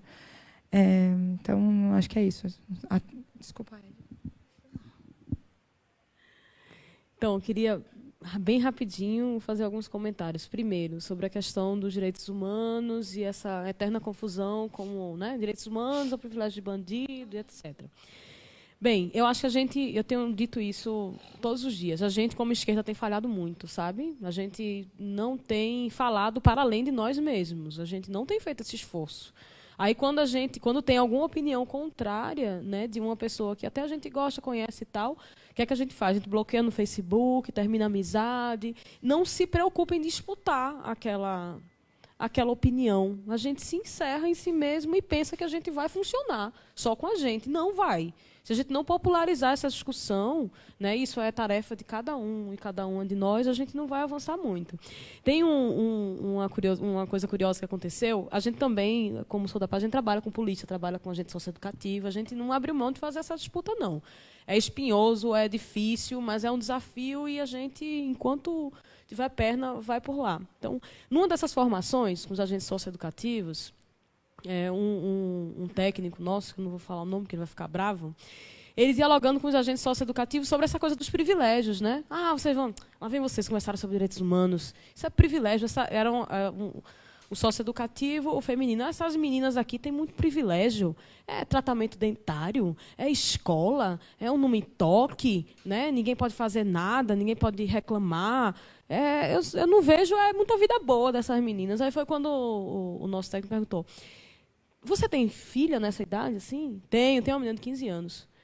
Então, era bom que ela cometesse um ato infracional e viesse aqui para dentro, porque ela ia ter de graça tratamento médico, dentário, escola, ia ter uma vida boa, ninguém ia reclamar. Não, Deus me livre, guarda, isso aqui é uma desgraça. Não quero minha filha aqui dentro, não. Por que isso? Eu disse, bom a gente fazer a discussão sobre direitos humanos, privilégios, etc., porque fica mais claro. Eu acho que falta alteridade, falta a gente se colocar no lugar do outro. Bem, sobre transversalidade, eu não acredito em nenhuma política pública de segurança que não seja pela transversalidade, que não articule, não dialogue com outras políticas e também que não dialogue com outros entes. Infelizmente, a gente tem uma coisa chamada tempo eleitoral, que, na minha opinião, dificulta muito. Assim. As pessoas querem políticas que deem resultado rápido, no seu mandato ainda, para poder colher os louros, né, da vitória. Eu fiz isso e deu certo em 2 anos, reduzi isso, reduzi aquilo. Quando, na verdade, não é assim. Uma boa política ela demora para ser construída, ela tem que ter lastro. O Pacto pela Vida deu resultado de 2007 a 2013. Diminuiu bastante a letalidade, depois explodiu, que quase dobrou, porque não teve lastro, não teve transversalidade. E lembrando que o município veio participar um dia desse. Né? Quando falasse assim, não, município, vamos discutir segurança, não tem nada a ver com isso. Está na Constituição, que é coisa do Estado, né? E não tem nada a ver com o município, quando diz que é responsabilidade de todos. Então, é muito recente o papel do município nessa discussão toda. Eu lembro que lá em Pernambuco tem um tal de Compaz. Já ouviram falar? É um complexo desse, né? Com piscina, com a biblioteca, com tudo. Eu moro perto de um. Toda vez que eu passo, não vejo um pé de pessoa. Sabe? Ele fica de um jeito que não as pessoas não frequentam, ou não se sentem à vontade, ou é um acesso muito burocratizado, ou ele é feito para inglês ver, fica perto da BR, né? Então é fácil levar as visitas lá e etc. Agora, a população jovem, negra, pobre, vulnerável, não está nesses espaços. Não está. Quando a gente foi, por exemplo, fez a Conferência Popular de Segurança Pública embaixo do viaduto, uma festa embaixo de um viaduto. E as crianças estavam lá jogando bola, brincando, se divertindo. Não tinha nada, não tinha um escorrego, um balanço, não tinha nada. Mas elas lá se sentiam à vontade. E lá elas estavam usando aquele espaço como um espaço de prevenção da violência. E o município não olha para isso. O município quer fazer do jeito dele. Por quê? Porque não tem a participação das pessoas. Porque se chegasse na comunidade do Coque e perguntasse qual é a política de lazer que ela ia dizer que queria uma política de lazer embaixo daquele viaduto. Mas isso não é levado em consideração. Por fim... com relação a até que ponto os mandatos influenciam a PM, bem, eu acho que influencia muito quando é para fazer perversidade, né? Quando é para agir para o mal, influencia um bocado. Porque você coloca um mandato que diz que vai bonificar policial, que prende gente e apreende drogas, ele vai ter uma influência absurda no superencarceramento, no genocídio da juventude negra, no encarceramento de adolescentes. Então, eu acho que para o mal tem um impacto muito forte. E para o bem não tem impacto mais forte, porque a gente não consegue fazer o controle social e não consegue participar da política de segurança a ponto de nos juntarmos nessa luta para modificar essa cultura. Não é isso. Obrigada, Edna. Obrigada a todo mundo. Acho que temos mais perguntas. Vinda.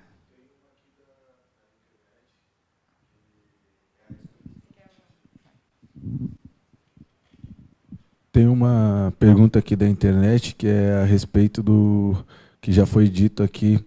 Como quando um deputado, candidato, ele fala que ele está pensando na sua reeleição, como esbarrar nessa lógica? Como é que a gente consegue ultrapassar essa lógica e fazer com que esse candidato ele tenha um outro pensamento a partir de dados? É um pouco grande, então não vou ler tudo, mas foi o Ivan Alveira que perguntou como, na verdade, usar alguma estratégia que esbarra nessa lógica para sair disso, né, de não só pensar na sua candidatura, mas de trazer possibilidades que construa, se eu entendi.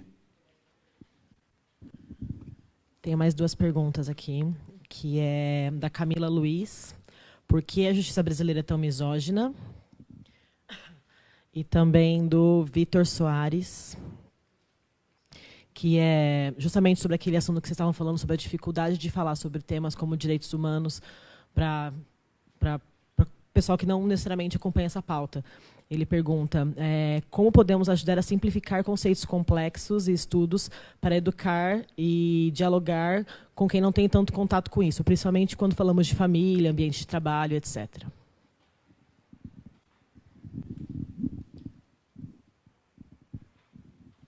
Oi, sou Maria Clara. Eu primeiro queria perguntar para a Edna Em relação, os últimos dados sobre violência, eles têm muito apontado também elevados índices de violência e mortes violentas no Norte e no Nordeste. Eu queria saber sua opinião, assim, também como atuante nessa área e principalmente pela experiência que vocês tiveram lá em Pernambuco. Se isso também tem influência nesse histórico de tanto da ausência de participação popular e principalmente da ausência de pessoas do Norte e do Nordeste nos espaços de tomada de decisão a respeito de segurança pública. Inclusive, não só no governo e legislativo, mas também até por quem produz dados, pesquisa, enfim, tudo mais. Porque, às vezes, eu sinto que falta um pouco também de conhecimento sobre quais realidades lá, e, inclusive, também queria perguntar se tem alguns exemplos das propostas que saíram lá das conferências que vocês fizeram sobre como as realidades locais elas são importantes e se adaptam e não atingem realmente quem está nesses espaços de pensar sobre isso, sobre segurança pública, sobre acesso à justiça, garantia de direitos, enfim. E, inclusive, eu queria até estender isso, a pergunta ao Bruno também, sobre, por exemplo, tem algumas propostas, inclusive interessantes, de alguns candidatos e candidatas sobre até reforma de política de drogas, segurança e tudo mais, de uma perspectiva até um pouco mais progressista, mas, por outro lado, elas tratam, por exemplo, de propostas em relação às fronteiras, enfrentamento ao tráfico de drogas, contrabando, enfim, tudo mais, por meio de um fortalecimento das Forças Armadas, por exemplo. Isso, ao meu ver, também mostra um pouco da deficiência de entender ou se propor a entender a realidade local de regiões de fronteira. Principalmente o Norte, por exemplo, está uma explosão e um caos assim, em relação a isso, a questão da violência. E também eu queria perguntar como foi também esse processo de construir as propostas que vocês construíram, levando em consideração a inserção de problemas regionais. Em especial o Norte. Falo isso porque eu sou do Norte também e eu tenho notado muito isso em São Paulo. E, por fim, eu também queria perguntar como têm sido acatadas as propostas de vocês pelos candidatos, se já tem algum candidato que vocês perceberam que inseriram algumas propostas de fato e alguma coisa nesse sentido. Só mais uma pergunta, a gente encerra esse... Que, na verdade, é um complemento da primeira, só dialogando com a resposta de vocês, que é sobre a influência inversa, né, que é da polícia nos mandatos, no sentido de que, hoje em dia, tem as bancadas da bala que estão crescendo, né, e a ideologia também bolsonarista aí é muito reflexo disso, e como que isso tem sido percebido nos mandatos, se vocês têm conseguido lidar com essas bancadas e como tem sido. Sugiro que a gente invirta a ordem de resposta. Vamos começar pela Edna, porque teve uma pergunta direta para você. Eu me atrapalhei na hora de escrever. Vamos ver se eu... eu acho que a primeira... Eu desconfio que não foi Ivan, não. Eu desconfio que foi Davi, que ele inverteu as letras. Já é bem a cara dele, essa pergunta. Sobre a anedota que a Janaína contou, né? Que está... Como é que eu... Não, eu sei que não dá resultado, mas o meu eleitorado quer isso. Então, a gente vai ter que conversar com o eleitorado dele. Eu acho que a gente já devia ter começado há mais tempo a fazer isso, sabe? A campanha é um exemplo disso. Se a gente não inverter essa correlação de forças, a gente não disputar essa narrativa, eles sempre vão querer fazer graça, né, para o eleitorado. Então, enquanto o eleitorado pensar desse jeito, eles vão querer agir desse jeito. Então, a gente precisa disputar mais essa narrativa, a gente precisa ser mais ousado. A gente precisa ocupar mesmo os espaços, sem medo, sem vergonha. Sem vergonha, não no sentido pejorativo. Né, no melhor dos sentidos, colocando essa questão, por exemplo, tendo posicionamentos públicos muito claros de redes e das redes tanto eu falo de redes que como junta, por exemplo, o Fórum Popular de Segurança Pública, que junta Clube de Mães, que junta, né, rede micro, organizações não governamentais, Liga Dominó, Coletivo Jovem, etc., como nas redes mais estruturadas, Rede de Justiça Criminal, Plataforma Brasileira de Política sobre Drogas, etc. A gente tem que começar a convergir mais.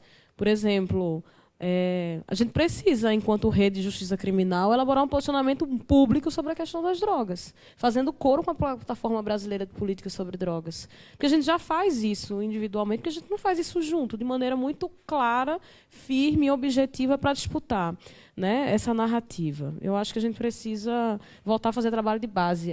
Parece que a gente fez trabalho de base, pensou que estava tudo bem, que deu certo, e pronto. Não, vamos voltar. Deu tudo errado. Deu pouca coisa, deu certo. A gente vai ter que voltar para as coisas começarem a dar certo de novo. Bem, sobre a ausência de pessoas no Nordeste nessa discussão, é a ausência de visibilidade, é a ausência de pessoas no espaço de tomada de decisão, mas, infelizmente, o que eu tenho a dizer é que os deputados federais, assim, falando de deputados no nível federal do meu estado, é bom que eles não tenham muita visibilidade mesmo nesse sentido, sabe?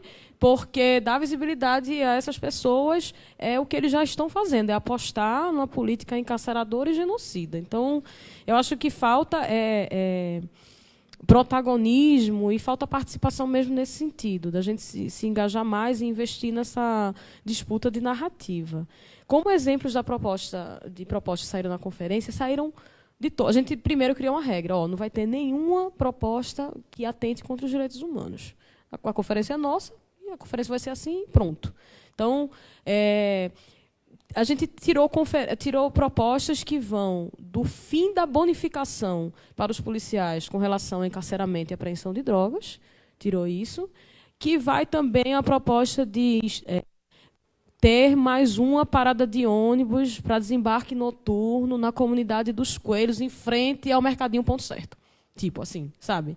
Mostrando que as pessoas querem uma coisa mais perto, mais imediata. Elas sabem que ali não é só polícia que vai resolver, é o município também entrando, né? No esquema, são as outras pessoas. Então, são 7 eixos que a gente tirou essas propostas. Tem eixo para, sei lá, uma coisa que saiu muito forte também é um investimento em policiamento comunitário. Vejam, eu fiquei bem surpresa com isso, porque a gente fica sempre com aquele discurso, a gente não quer discutir mais polícia e tal.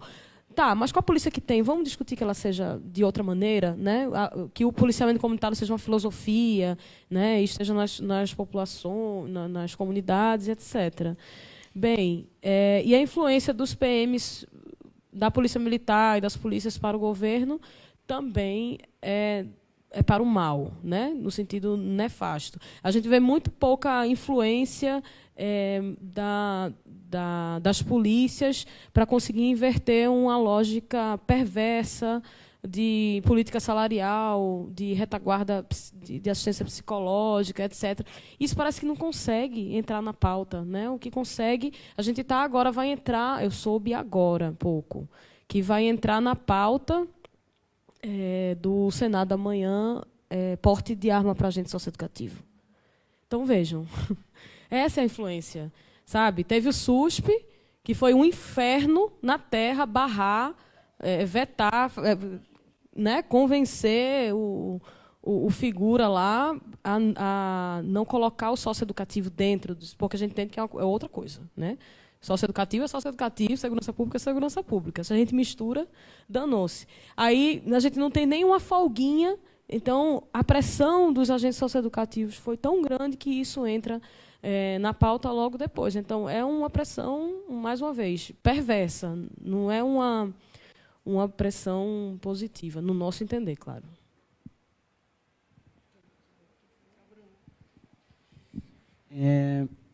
Acho que dessa questão da pergunta da internet quebrar a lógica, acho que além do que a Edna falou, para não repetir, eu acho que tem de novo falando da coisa da autocrítica, né? Acho que tem um ponto das organizações também, que é como conseguir dar visibilidade positiva para quem está fazendo um puta bom trabalho.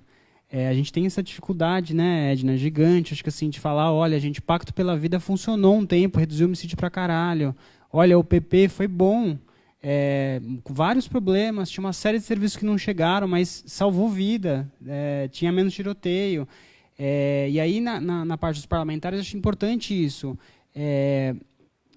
Enfim, conseguir iluminar um cara que fez um puta projeto de lei, que tem uma justificativa interessante, E acho que a plataforma que a Natália traz, de falar, olha, essas pessoas aqui estão comprometidas com esses avanços de políticas de drogas. Eu acho que o Sou da Paz está fazendo uma análise de um relatório sobre produção do legislativo na segurança pública que ilumina isso. Olha, tem essa série de projetos de lei que são um lixo, que não tem justificativa, que não traz dado nenhum, que é um negócio sei quê.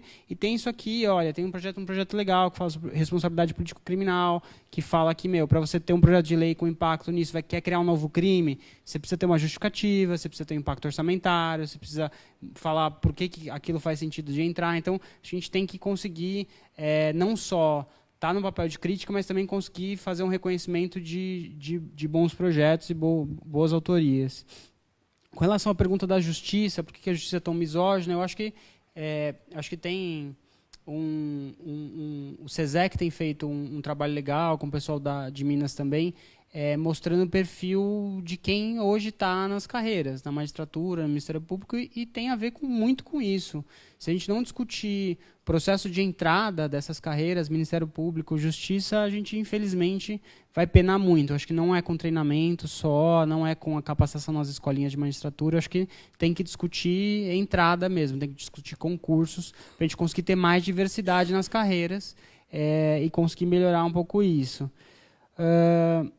Com relação à sua pergunta do Norte, assim, eu acho que, sendo muito honesto com você, a gente desconhece fortemente a realidade do Norte, porque assim, o processo nosso de construção vai pegando o que tem de acumulado de pesquisa disponível e eu acho que muito recentemente tem conseguido ter uma produção significativa do Norte para entender dinâmica de fronteira, para entender dinâmica de crime organizado no Norte, que é completamente diferente de outros locais. Então, eu acho que assim, hoje em dia, a nossa agenda ela não conseguiu ter pegar essa especificidade, sendo muito honesto com você. A gente gostaria, a gente quer, é um caminho que a gente uma lacuna que já está identificada, mas acho que a gente ainda não conseguiu suprir. Com relação à pergunta das PMs, né, dessa questão das bancadas, eu acho que a influência é horrorosa, né? A gente tem conversado com alguns oficiais de comando, assim, pessoas excelentes, pessoas incríveis em alguns postos da PM, e eles contam histórias de como vem essa influência da bancada da bala de um jeito muito, muito ruim, né? Então, policiais que estão preocupados em fazer um olhar para a diminuição de letalidade policial, se isso vaza para a imprensa, vem um deputado oportunista da bancada da bala falando, olha, não querem deixar a polícia trabalhar, estão querendo que a polícia dê abraço nos bandidos, e não tem nada a ver com isso. Simplesmente o cara está lá buscando uma atuação um pouco mais profissional, uma supervisão melhor, garantir que não tem excesso. Então, como muitos desses deputados, acho que tem raras exceções, mas a maioria dessa bancada não tem compromisso nenhum com nada, infelizmente a influência, ao contrário, é péssima para as instituições. Algumas super sucumbem a isso e andam de braço dado e tudo bem, e outras tentam não bater de frente, porque o poder que eles têm é muito grande, mas tentar criar um distanciamento, porque senão se acaba sendo fantoche de deputado de bancada, né? Acho que é um pouco isso. Bom, anotei aqui. Esse desafio de burlar a lógica eleitoral. Acho que, da nossa parte, o que as organizações que atuam com a advocacy, eu vejo mesmo assim os movimentos sociais atuando de uma maneira cada vez mais qualificada, justamente de tanto fazer um monitoramento, então tá no dia a dia ali das casas parlamentares, né, dos municípios, dos estados, nas participações de audiência, então pressionando os sujeitos e dizendo, olha, a gente está te vendo, tem um advento que é muito interessante, mas é impressionante. Você vai numa audiência pública, hoje mesmo de manhã eu estava numa audiência pública na Câmara, você ligou o ao vivo, você vê que a postura das pessoas que estão na mesa muda. É um pequeno instrumento, não custa muito, né? Assim, mas é isso, porque o que a gente vai fazer? Enquanto não vem a reforma política no Brasil, né, que é um outro tema das eleições, e existem vários modelos de proposta da reforma política, que é justamente barrar essa lógica da política brasileira clientelista, né? Porque assim, o que é a lógica eleitoral? Uma lógica muito clientelista. Você pega esse ano, que é ano eleitoral, Eu sou presidente do Conselho Municipal de Política de Drogas e Álcool da cidade de São Paulo. Todos os cargos de primeiro escalão da prefeitura, eles estão todos de férias, estão todos fazendo campanha, porque são quadros dirigentes do PSDB, estão cuidando da campanha, assim como acontece também em governos de outras siglas, né? Não é uma especificidade do PSDB, é do PT também, é do PMDB, enfim, por aí vai. Mas é só um exemplo. Então, eu sei que nesse ano, inclusive com a troca do prefeito da cidade para ser candidato a governo, entre o vice, tudo que vai acontecendo aqui na cidade de São Paulo em relação à política de drogas, ele vai ficando meio parado. Está tocando um pouco das ações que tinha no ano passado, o fluxo na Cracolândia está aumentando, hoje estamos trabalhando com um número de 2.000 pessoas, né, que as câmeras, o governo está lidando com esse número, não é número meu, é número do governo, e a gente sabe que até as eleições nada vai ser feito em relação a isso. Seja no nível municipal, seja no estadual, né? Então, a dificuldade, né, de burlar essa lógica eleitoral, a gente não tem uma receita. Acho que a gente vem tentando, à medida que a gente qualifica, de que a gente justamente vai e fala para o mandato, olha, se você fizer essa proposta, às vezes você não vê um resultado imediato, mas veja o campo de pessoas que você aglutina para essas ideias, veja como você qualifica o seu mandato, né? Acho que tem sido muito isso, mas assim, é muito desonesto o caminhão de dinheiros, né, para quem está nessa lógica super clientelista da política brasileira e de nós, organizações de direitos humanos. A gente vem tentando simplificar discursos, eu acho que é a mesma coisa.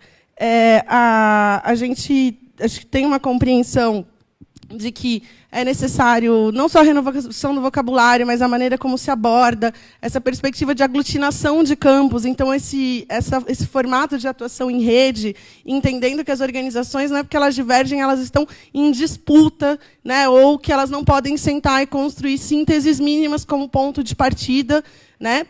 É um desafio, mas se a gente está falando tanto de diálogo, de tolerância, a gente tem que fazer esse exercício. Eu, muitas vezes, sofro críticas justamente por ser presidente do Conselho Municipal de Drogas aqui e, por vezes, tentar dialogar com o governo municipal, né? O governo ele é tucano. Ele fez todas as mudanças no programa de braços abertos e tem aumentado a violência estatal ali no território da Cracolândia. Mas toda vez que eu sou solicitada, eu não posso fugir da minha responsabilidade quando assumo a presidência de um conselho da cidade, porque o conselho é da cidade, né? Assim como, por exemplo, sobre a influência de alguns atores. Eu estou lá no conselho mês passado. A GCM voltou a frequentar a reunião do conselho. E a GCM tem cadeira, né, que é a Segurança Pública Urbana. Aí a gente estava apresentando o programa de prevenção da Secretaria Municipal de Educação, porque, dentro de uma lógica de política de drogas, apesar de não existir um sistema tão colocado como saúde, educação, prevenção pertence à educação. Chega o inspetor da GCM e fala, não, a GCM também tem um programa de prevenção nas escolas. E esse programa de prevenção nas escolas da GCM, ele agora é lei. Eu acompanhei ele, porque nós viemos aqui, conversamos com o vereador, fizemos uma proposta de lei, porque a gente sempre fazia prevenção nas escolas, e o que a gente fez foi oficializar esse programa de prevenção que a Guarda Municipal faz nas escolas. Eu entendi. Então, assim, o senhor pode vir também apresentar o programa da Guarda. Então, eles vão fazer esse tipo de disputa. Por quê? Tinha um programa municipal sendo executado pela Secretaria de Educação. E até eles aprovarem esse PL, por exemplo, eles nunca foram e participaram da reunião do Conselho. Eles só voltaram a participar da reunião do Conselho 1 ano e meio depois da aprovação do PL. Mas é isso, você está na cidade, já que existe, você tem que ficar olhando. Então, tem esse tipo de influência. E aí, agora, por exemplo, quando está acontecendo uma discussão na Câmara sobre um PL que institui um sistema municipal de política de drogas e álcool, você vai na audiência pública, você vê exatamente os vereadores, você sabe exatamente a que campo pertence. E aí você vê o mesmo vereador que foi autor desse PL que instituiu o Proerdinho no município, aí ele está lá na audiência, fazendo proselitismo. Está lá falando de que a discussão precisa acontecer com mais gente, que precisa ter mais audiência pública, etc. Agora, quem o sujeito mobiliza? Ele mobiliza justamente essa base conservadora que ele dialoga. Cada vez mais eu vejo a presença, né, desses setores organizados pressionando os vereadores e a base de apoio deles, e vai exigindo muito assim da nossa criatividade. Mas, geralmente, ela nunca é boa, mas o exercício de dialogar, assim, eu estou sempre disposta. Uma outra coisa, eu acho que a simplificação dos discursos são exemplos como foram dados hoje. Eu acho essa campanha da rede, eu achei excelente, a sacada, o nome. Eu acho que tem muito que o pessoal tem feito de videozinhos, tem aproveitado a ampliação do acesso à internet. É claro que a internet, né, e a formação de opinião pela internet ainda não se equipara aos meios de comunicação da televisão, mas a gente sabe que hoje é um peso na formação de opinião e é mais acessível para a gente produzir peças para a internet, porque, de novo, né, a gente tem muito menos dinheiro do que o lobby das empresas e etc. Então, por exemplo, para a nossa campanha não, essa questão da eleição, a gente escolheu esse nome.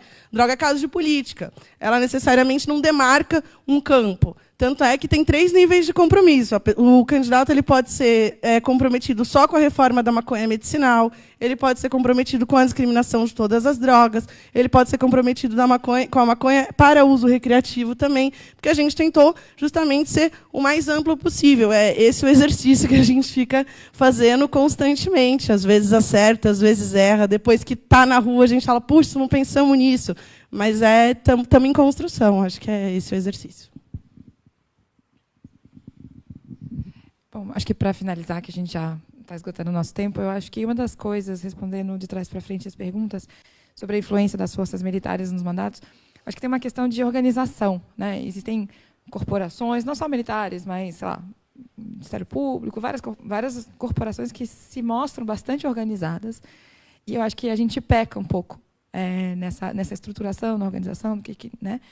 Por outro lado, eu acho que também nos compete ajudar aquelas pessoas dentro desses espaços que têm visões um pouco diferentes, dar mais visibilidade e mais voz. Por exemplo, tem uma iniciativa bastante interessante de policiais antiproibicionistas.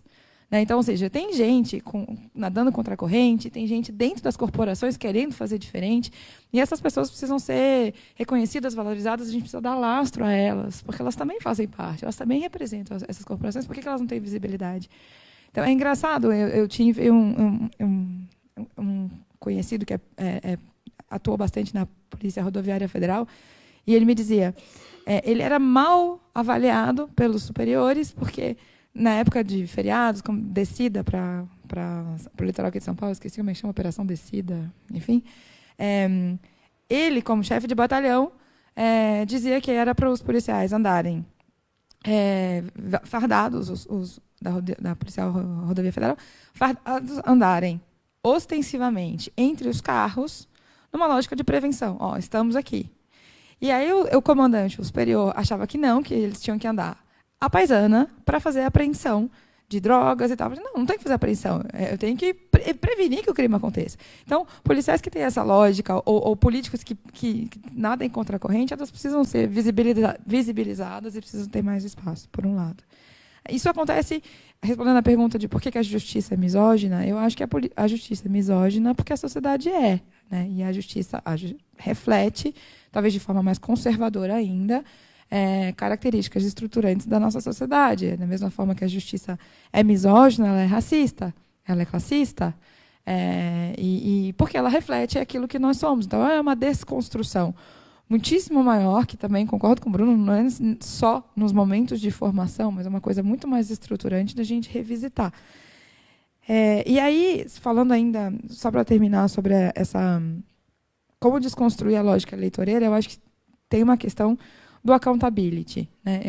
No setor privado, né, um diretor de uma empresa que não apresente resultados que se sustentem numa estratégia com planejamento, com recursos, que atinja resultados esperados, ele é trocado. Esse diretor de empresa ele não fica, porque ele é cobrado. Né? Tem uma prestação de contas. Assim.